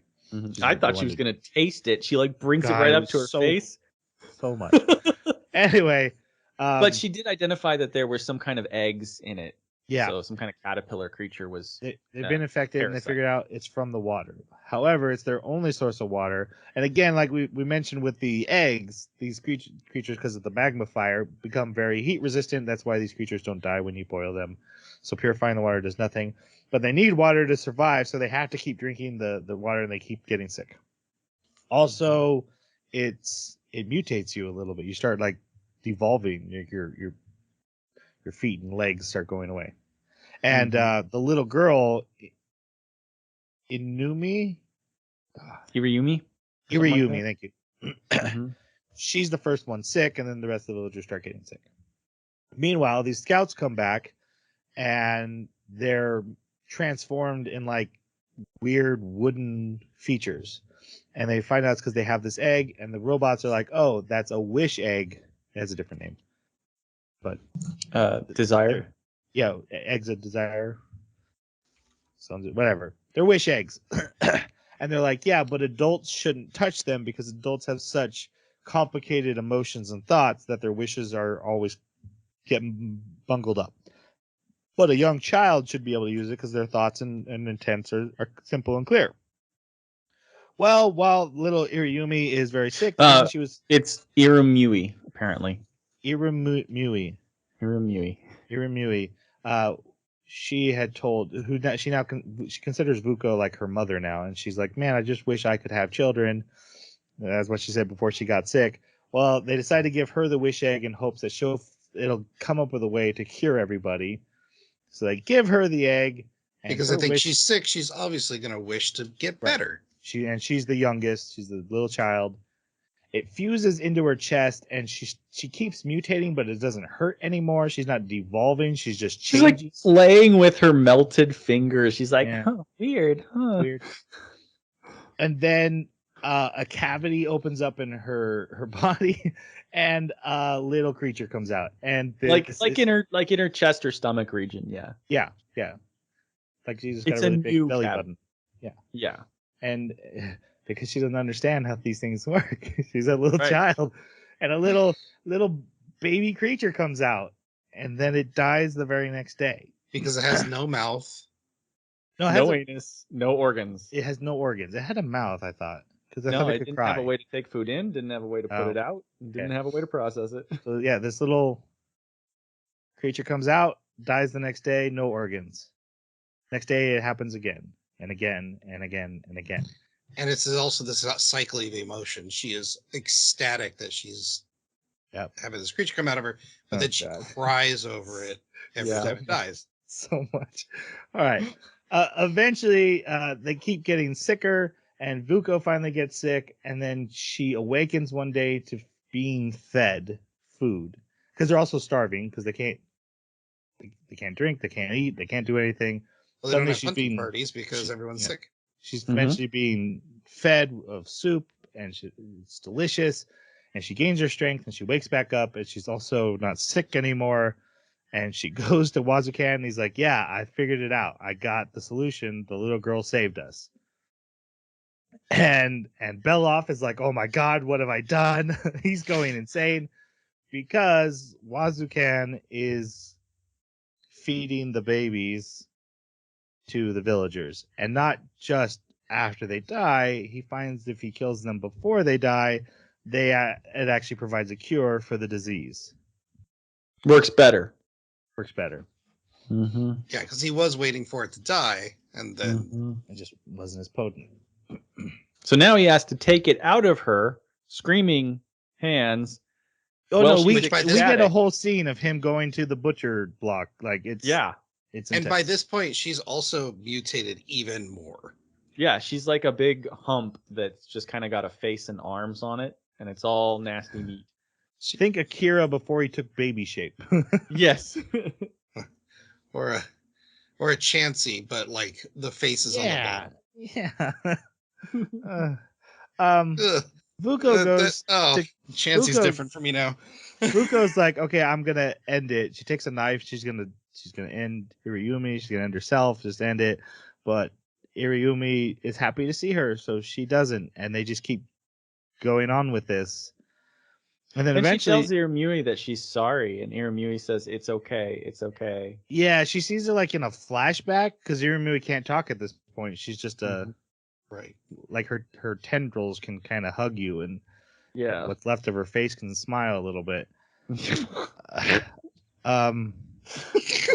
And then one day she finds a second egg inside Iriyumi, and Wazukan's like, yeah, I put that there. And then he's like, I want to see what her true wish is. And then she gets up.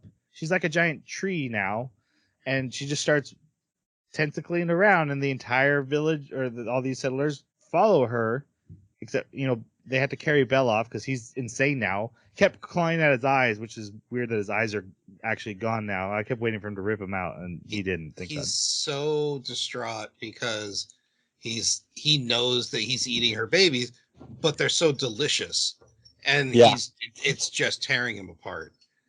Also, they're delicious because he was starving. Like it's true, but he hasn't stopped. They're still doing it. Well, no, he did stop, and they started force feeding him again. Like he keeps trying to stop, and they keep making him eat. They won't let him not eat. Right, because he's one of the sages. Yeah, and then he says, "Wow, they're so delicious every time." And so they keep traveling. They're getting attacked by these flying monsters, and eventually Irumui stops, and her tendrils are grabbing the flying monsters and eating it. And Beloff is like, "Oh, she can eat things. Eat me. I give myself to you. Let me pay you back." You might as well have just said, "Hey, let's do value for value." Yeah, exactly. Which, hey, yeah, by the way, that's why the village has a value rule, because they kept taking her babies away without compensation. Yep. So terrible. Anyway, the portal that the R characters went through, that ectoplasm thing, that suddenly appears, and he walks into it, and his body is torn apart, and he's rebuilt into the spine snake. Because now she knows what's inside the organs, because she took a person apart. Yep. And she becomes the village tower. Becomes the village, and she's not even a full tower yet. They just like fit in that one little crevice, but she's still growing. And the villagers are like, "Oh, Beloff looks awesome. He's so beautiful. Let's do that." And the whole thing is you're mutated to match your desires, is what the villagers have claimed. So they all go in, except for Vuko, who's like, "Nope, that's crazy. I'm committing suicide, jumping off this cliff." She jumps, but Wazukan There's something we got to throw in there too. There's two things. One is I read a little bit about the villagers, and apparently they went in there because they felt guilty, like Beloff, and so they wanted to give up themselves as well. So there was like an aspect of guilt too.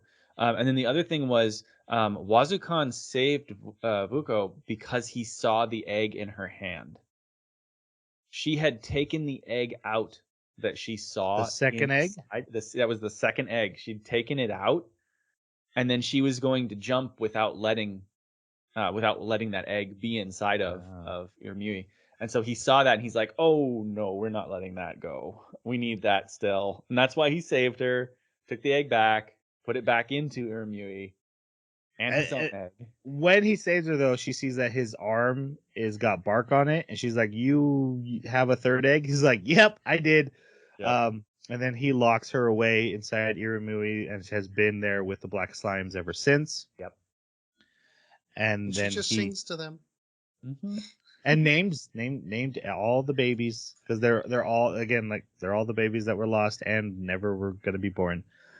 The village kept growing, and eventually the last baby was born of Irimui, and that was Fopta. Now this is and the second egg is inside her. She's the second egg wish come true. The first wish, I want to have babies. The second wish, I don't want my baby to die. So Fopta's immortal and fully formed organs now that she knows how a body is built, because she's taken apart so many. But she's also the incarnation of revenge. Yeah. Yes. And she gets all 3 of the eggs. They're all inside of her. Yeah, she has all the But- eggs. But for some, I don't remember the reason, but she cannot enter the village. She's born outside of it. Well, yeah, and it's because she has the 3 eggs. She's not allowed to go back in. There's just some rule that the village Is doesn't this an allow. abyss rule or a village rule? That I'm not clear on. I tend to think it's a village rule.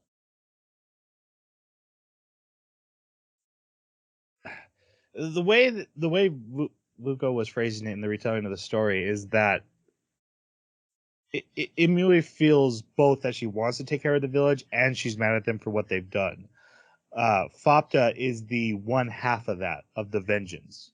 But I think the rest of Imui is keeping her out. Like, she wants revenge, but she also doesn't want the village to die, but has given birth to an aspect of just the vengeance. And so And now there's it's no other keeping her- entrances. Right. So it's also keeping her out as the second half of that. That makes sense. Yeah, I think that's true.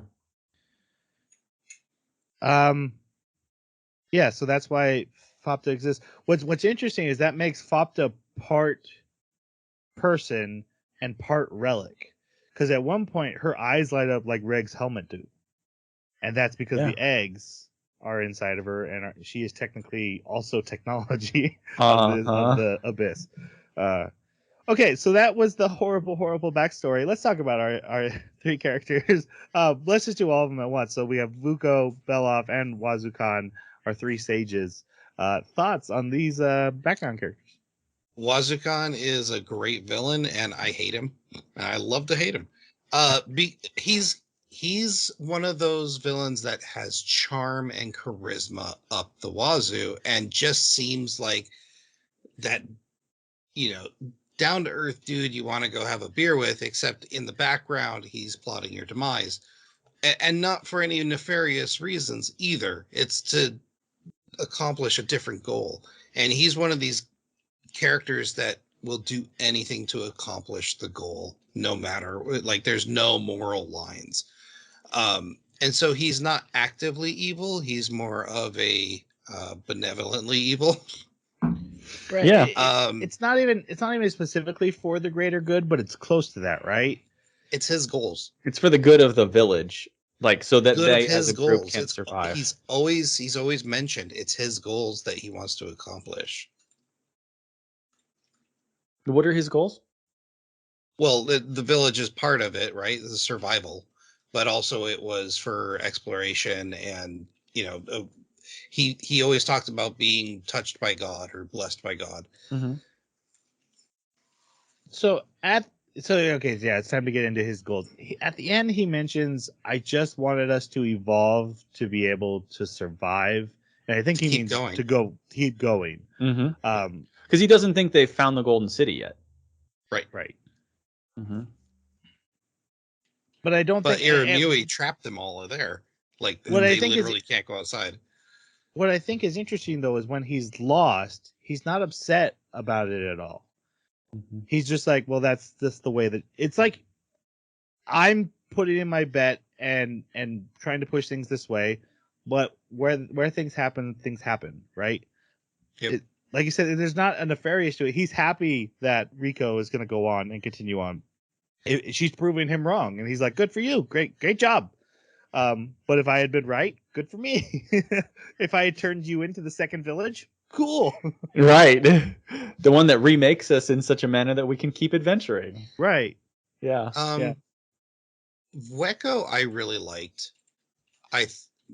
But man, this show knows how to write a damaged character because she is so damaged, and so it's like understanding her motivations and her decision making is very tough, but I can understand it from her point of view because not only was she abused as a child, and then she's thrown onto the ship for what seemed like months on end, and then she's kind of forced into this terrible abyss with her group to become a sage of it, and then watch what is essentially the only thing close to a daughter go through this terrible change. I mean, she's just a broken person, and she's still doing her best to make amends. And it was so tragic to watch her go up those stairs and the force field had leaked in. Oh God. I forgot. And then- like she started melting, and I'm like, oh, I guess the curse, not the curse, but like the village is getting her now. And like she's devolved, or the disease. Maybe the disease came back. I'm like, oh no, the curse. Oh, I forgot about the curse. Yes. She's turning into a mini. She Yes. was. Even worse. And then Beloff, I thought was a great character. Again, another complicated character that even after his transformation is still struggling with his sins, and is just kind of existing and making the best of it at this point. But I like that he finds redemption. Mm-hmm. Yeah, I thought it was also interesting that the way that he was struggling with it and dealing with it was still just as contested and self-contradictory as it was when he was human, because he is still eating midi every day. He was still eating other people. When somebody comes to him and says, "Hey, I want to make a deal. Let me have my friend back," he still says, "Well, let me have your organs." Right? You know, like he doesn't just give up. He's got an unlimited food supply with midi, right? So, but he doesn't just give up Nanachi. He still is like, well, what are you going to give me? I'm going to eat some of you, right? So there's still like this contradiction of I feel really guilty, but you taste really good. So it's interesting. Wazukan is really interesting. I didn't see him as much as a villain, but I do see where you're coming from, and he is villainous because his machinations are creating these horrible situations. But these horrible situations were like the only way for his crew to survive. Otherwise, they'd all be dead. So I kind of see him as a desperate captain who is willing to do anything, go to any length for his people to just survive and keep moving. And these lengths are particularly horrible. Let's see, with Vueko, she's an interesting one. Like, I definitely have some emotion attached to her. She almost seems like she's been stuck in purgatory, right? Especially for the last 150 years or however long it's been since the transformation, since Iramui transformed. Because that's how long she's just been there inside of Iramui's head. Literally just living in Iramui's head. With her children singing lullabies to all of those ooze creatures. Right? And so like that's kind of isolation. So the sanity, like that's just there's she's a really weird one. I don't really understand that character. Like how she retained her sanity is shocking to me. So Iramui was able to basically practice on all the other villagers before she got to Vueko, and then was able to make sure Vueko not only stayed human, but stayed alive as human that long. That's hilarious. Well, it's possible, but I mean, I would assume that if Iramui recreated her, that would make her a hollow, right? And if she's a hollow, she wouldn't be under the curse. Right. If she was a hollow, she wouldn't be changed. What I found fascinating is that, she's doesn't look like she's aged a day since she went in there, Mhm. and what was she eating? What was she drinking? Nothing. Right. Yeah, Mhm. so Yeah. that was Irami was doing. Had to be. Well, Right. yeah. I think it's like the village doing, but you're right, because the villagers have to eat and drink, but they don't age, because you know the little blue-haired one that has a single cyclops eye. She's That's from the the original. blue-haired girl from the expedition. Right. Yep. So she didn't age either. Um, but yeah, I mean, I know that she definitely was still human. Otherwise, the curse wouldn't have had an effect. I guess for my part, I just think these three characters really kind of stole the show. As much as I like Riko and Reg and Nanachi, I had no real issues with them as characters. These three, their backstories were fascinating, even though they weren't our characters. At first I'm like, oh, are we switching? How much are we going to switch? And then by the end, I was like, oh, I'm into these guys' story. Wazukan, I think is fascinating because again, he's not evil mustache twirling, but he has goals and has done horrible things in the name of survival and furthering the goals of his people. But also is like when the other ships get lost, he's fine with it. He doesn't care. He has no qualms about. He's like, lots of suffering and death are coming our way to do this, but as long as we do this, it was worth it. That's his belief. That's his core. And again, it's just so when he dies, he's just like, good for you guys. Take care of Fopta. I just I like that kid. Like, what? Yeah. But, yeah. I did think it was kind of weird that he genuinely had some kind of power, right? Because Yeah. he's making predictions that occurred Right. repeatedly over and over. And he's not of the abyss. Like, so he had those outside the abyss. That means this world has supernatural even outside of the abyss. Yeah, supposedly touched by the divine. Are the divine really gods? Is there what's going on there? More questions. Okay. Gonna speed up a little bit. So Reg gets a piece of Fopta. She just tears off like the top of her head. It's And her fine. arm. And an arm, and gives it to him. But then she just rides his head all the way back to the village. When he gets back to the village is not happy that its daughter's body parts have been brought inside, and it starts freaking out. And again, some of this is the machinations of Wazukan, but giant monster comes out, the Guardian, and Reg has to fight it. But Okay, also is this where we find out the name of the guardian Yeah, it's the caretaker of Buko that was who used to abusing her? molest her. Yeah. Yeah, But he was long gone by this point, so this is just a recreation of her bad memories of him. yes, that Irumyui has taken from her head and created a guardian for the Out of village. it. Like, what a misconception! What a twisting! Yeah. That was fascinating to me. Like, wow. It also takes the black goo and fuses with it, and it becomes the white goo, and then it's like covering the walls with it, so he has nowhere to run and hide. And eventually, he has to basically fire his incinerator, which opens it up for Fopta. And he knows this. He's like, well, I guess I'm out of choices, so I might as well do this thing that I was on the fence about doing anyway. Let's Fopta in. Fopta goes Berserk. to put it berserk. Fopta's there to get her revenge, and she's getting it done. However, Reg passes out because he uses cannon. I had forgotten that happens. And he and Reg and him are protected by Gareth, Glenn, Caleb, Gobu. Gobu. Thank you. Yes. It will What is he not trying stick. to say? Yeah. It will not stick in here. She's upset that he's protecting them. But eventually Reg wakes up and he's like, okay, I'm going to fight her.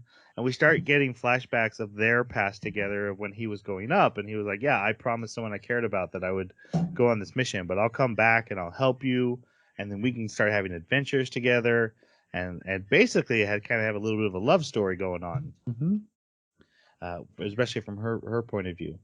Their fight is brutal, especially since she can grow her limbs and she reaches inside his mouth and like gets all up in him. Holds him upside down. Yeah, to the point where he's saved, and then he's like, "Don't you ever do that again." And I was like, "Yeah, I get that. I would probably say the same. Like, just kill me next time. Don't do that." He gets her outside again, but then like stops, and she takes control of the fight and comes back in carrying him, gives him to the monster who now works for her, and he's pinned down.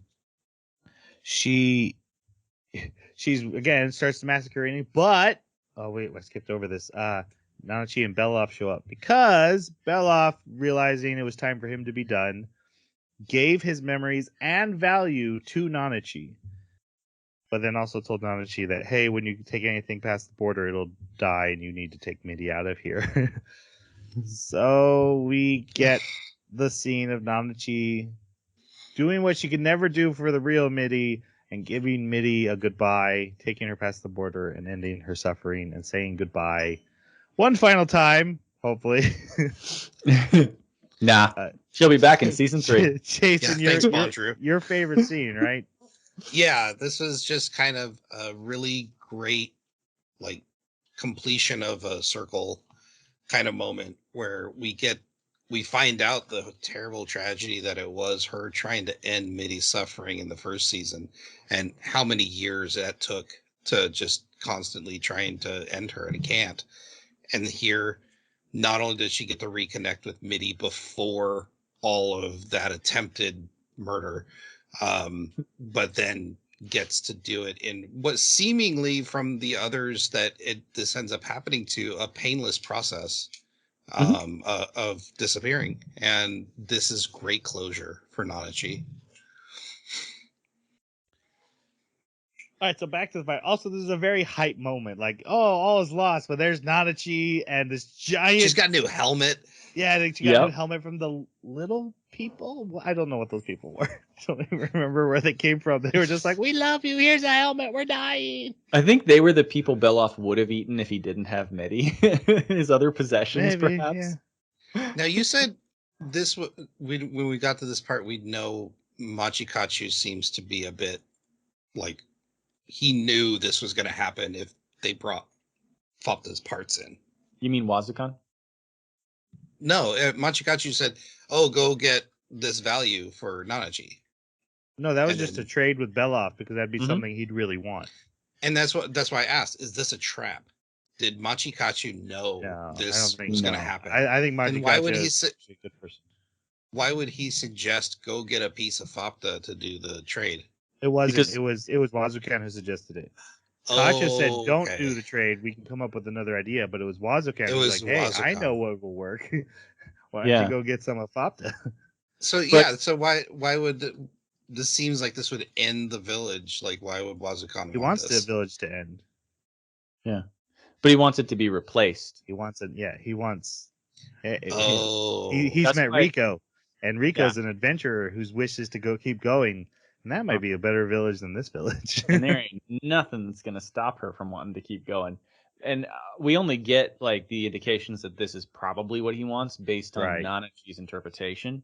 So we could be completely off here if Nanachi's wrong, but so far that's Nanachi's right. been Nanachi pretty called him accurate. out on it. Okay, so not much. Oh no, so Fopta gets the memories from Beloff, just like Nanachi did. Basically, he can release smells to give you his memories. So she kicks in his face and gets hit with Devastates memory Fopta. smell.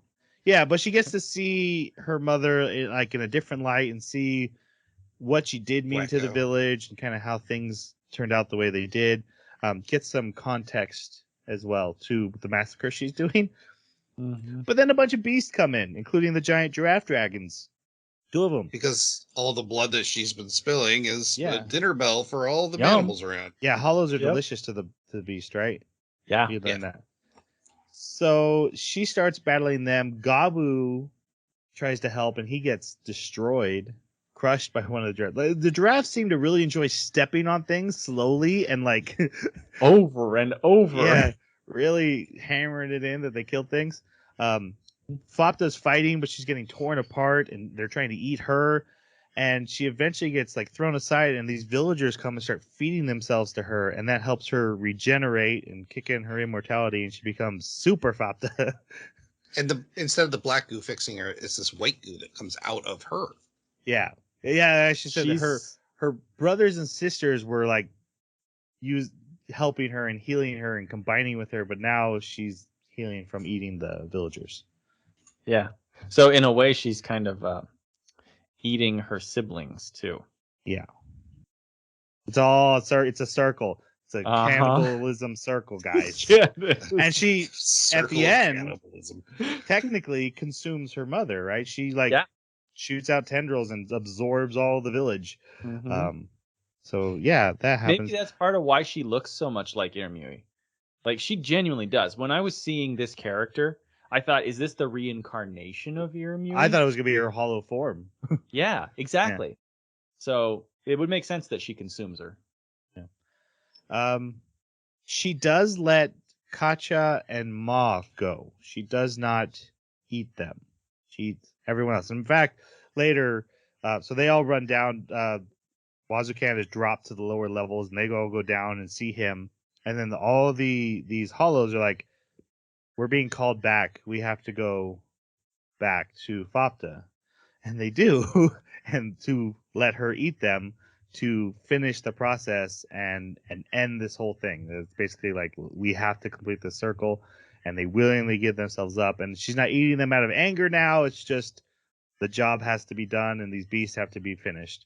And but Katja and Ma, they go riding off, but Ma disappears. And Vuko, she starts climbing stairs, and it opens up, and so the cursed gets in. She starts cursing. Turn it into a hollow. They find her and take her away, and they have to like go up a path without the curse and get away from all this. And they do, and then Fopta is able to, she beats one of the giraffes, and then the other giraffe is like, "I'm King Giraffe now." Boom. Yes. Kills it. It just struts away.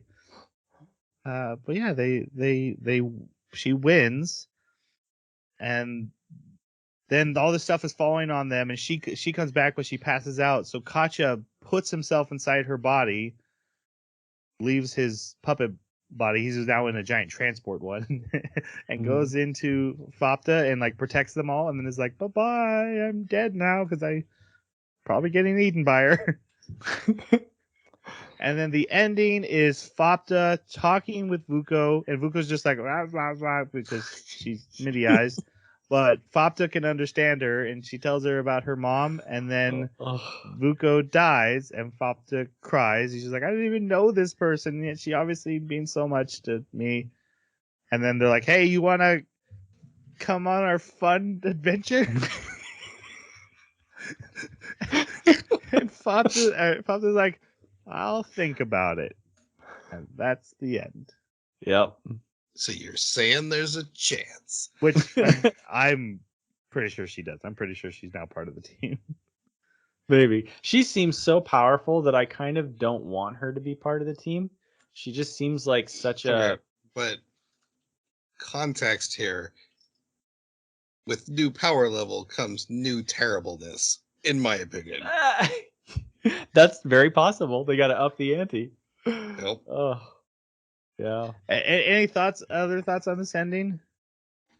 I thought it was a great way. We got closure on the village. We're continuing the adventure.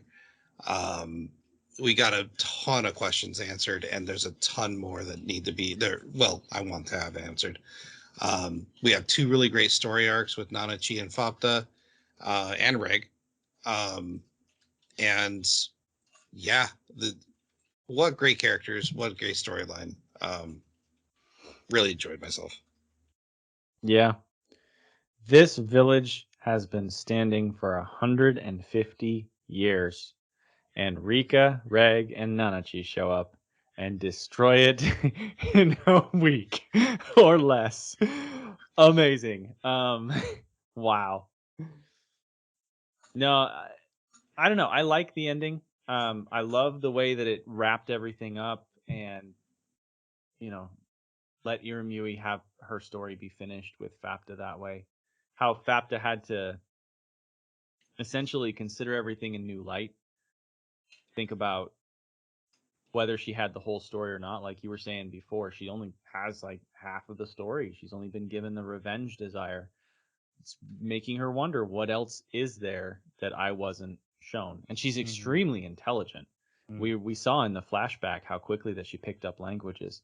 So I'm curious about the adventures that she might go on by herself. She really doesn't need them, to be honest. She is so powerful on her own that. But she's lonely, and she's gonna want to be with Yeah. Greg.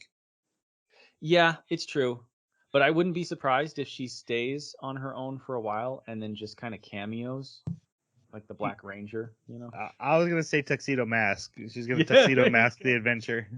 Throw a That was rose in every better. once in a while. I am here. Yes. Tuxedo Mask to save you. Yeah, I could see that, and then possibly eventually joining the team, but I think it would probably take a little while. At least that's what I'm hoping for. She might just join them right away at the beginning of season 3, but I hope not. I hope Um, so, because I think yeah. the danger there is being Deus Ex Machina. You know, they come across a tough situation, she swoops in, saves the day, and it's just that's empty. I don't like that kind of storytelling. I agree. I think it could be done very poorly, but I tend to trust them a bit with their storytelling. So I doubt that they would go a route that would be quite so Deus Machina, but who knows? I Yeah. trust them either way they go with it. Honestly. Yeah, for sure. I loved finding out that symbol, that upside down stick person symbol, is what is most valuable to me from the perspective of Fapta. What Fapta holds most valuable. So it being on the entrance isn't like a warning or a stay out. She just put "I love my mother" on the door. Yeah, exactly. Because she has it on Gabu. She's got it on Gabu, and she's also like essentially, I think she's got it on Reg. Hmm? Yeah, and so the reason that she put it on Rico is because she thinks that Rico is what's most valuable to Reg, and that is adorable. But also, like, then she wanted to kill Rico later. There's a bit of jealousy there. I guess that's really my final thoughts about the ending is how, again, it doesn't tell you everything, but like the village has this rule: you can't just take stuff away. And then we find out that the person who was the village had her babies taken away from her over and over and over again. And now if you live in the village, that kind of thing just don't fly. And it never says this A led to this B. But as soon as you stand back and look at it, and again, it wasn't clicking until after I finished the anime. I laid down in bed that night and I couldn't sleep because of all the horrific things I saw. Things just started clicking, and then I'm like, oh my gosh, and oh my gosh, he was a spine and he was a heart. She didn't know what those were, and why her babies didn't have them. And then she took people apart, and then suddenly she knew what a spine was, and she could build a spine. And then once she disassembled enough people, she could build a perfect being that couldn't die and was immortal. There's so much symmetry and pre-planning and everything that seems so random and alien. Again, and I said after the movie, I trust whatever you're going to tell me. I don't know where we're going, but I trust you'll get me there. And to watch my trust be to paid back and like, no, you're right. I am going to get you there, and I am going to do this good storytelling. Is so satisfying for an anime. Especially in anime, which are usually more like, hey, we're just gonna have some fun and see explosions, which I'm great with. I love those, but dang, this is a different level of story. Yeah. Yep. All right, let's go to our final reviews, guys. Jeremy, your pick. So yeah, this is a 5 out of 5 for me. I don't see how season 2 could hit the ball out of the park this well. Maybe ReZero is one of the only other season 2s that I've been as happy with as I was with season 1. This was fantastic. I'm this close to going and getting the mangas, but which is super rare. I never get the mangas, but this would be a cool one to have in the collection and to read. And I really want to know what's going to happen in season 3. So eagerly looking forward to more. And even with the weirdness, I think I'd still recommend it, but I would offer caveats. All right, Jason, how about you? I'm in a very similar boat. It's 5 for me. Uh, I don't know if I have a good who I recommend this to would be very small pool of people, but it's just it's everything I want out of a story: deep storytelling, deep world building, deep lore, well deserved payoffs, great story arcs. Um, Even if it's in the midst of tragedy and alienness. And that's the cool thing is that everything we see within the village is all alien, but then we come to find out no, it's just all human. It's just been twisted. Mhm. And like Troy said, when you step back and the pieces start fitting together, it's a really cool experience. And any anime that can get me to think about it after I'm done watching it automatically gets more points for me. So So I'm gonna go with a high 3. You liar. Yeah, I don't trust you. It's clearly a 5. Really, the biggest difference I think between this and season 1 is I remember season 1 starting off slow, like it, Mhm. and we went through 4 levels in season 1. And I think about that now, like that's crazy. We went through like 10 feet of floor 6 through this whole season, but again, this is an anime that completely has my trust. There are still some things that some of the stuff is just creepy, and I don't understand why it's creepy. Not even the crazy, bizarre, dark stuff. Just like, hey, I'm gonna put my head down Red's Mhm. pants to make sure his penis is still there. Yeah. Why? Why? And I think Yep. that's just funny to the writer, or it. I'm not comfortable with it. I don't like it, but everything else is so good. I'm pulling the hair out of the dessert, and I'm still gonna eat the dessert. It's still good. It's just such a good dessert. I'm not letting one Or hair out of ruin the it. dead animal. That's probably my real only complaint about it. But yeah, it's a different level of storytelling than we almost ever see. Yeah. So I think I've gushed enough. All right, we would love to hear your thoughts. You can do season 1, Dawn of the Deep Soul, or this season 2, the Golden City and the Scorching Sun. Which I don't think we saw either of those things. Correct. Right. Unless the Scorching Sun is the magma fire. It doesn't matter. If you have thoughts, reach us on our Twitter at Baka Podcast, or come to our website, the Anime Baka Club, at animebakaclub.com, and hit the contact us button. Unless you're my brother, you can go to hell and you can die. It's the holiday spirit. Uh, and or you can leave a comment wherever you found this podcast, and we will be glad to get back to you. Unless again, you are my brother. We will not respond to your taunts. Yeah, no, but thank you for everyone who has been commenting and talking with us. We definitely want to hear your thoughts on this, especially. I know there's dots I have not connected, and I trust that they are connected. So we would love to have our minds blown. If you know even deeper stuff, feel free to join in the discussion.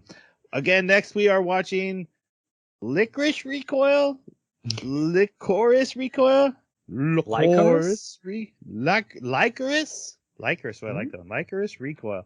I'll know how to pronounce it in the actual podcast. I won't. And we'll talk about it then. Again, Assassin Girls going pew pew pew. And let's say goodbye. Thanks for listening. We'll see you next time. Sayonara.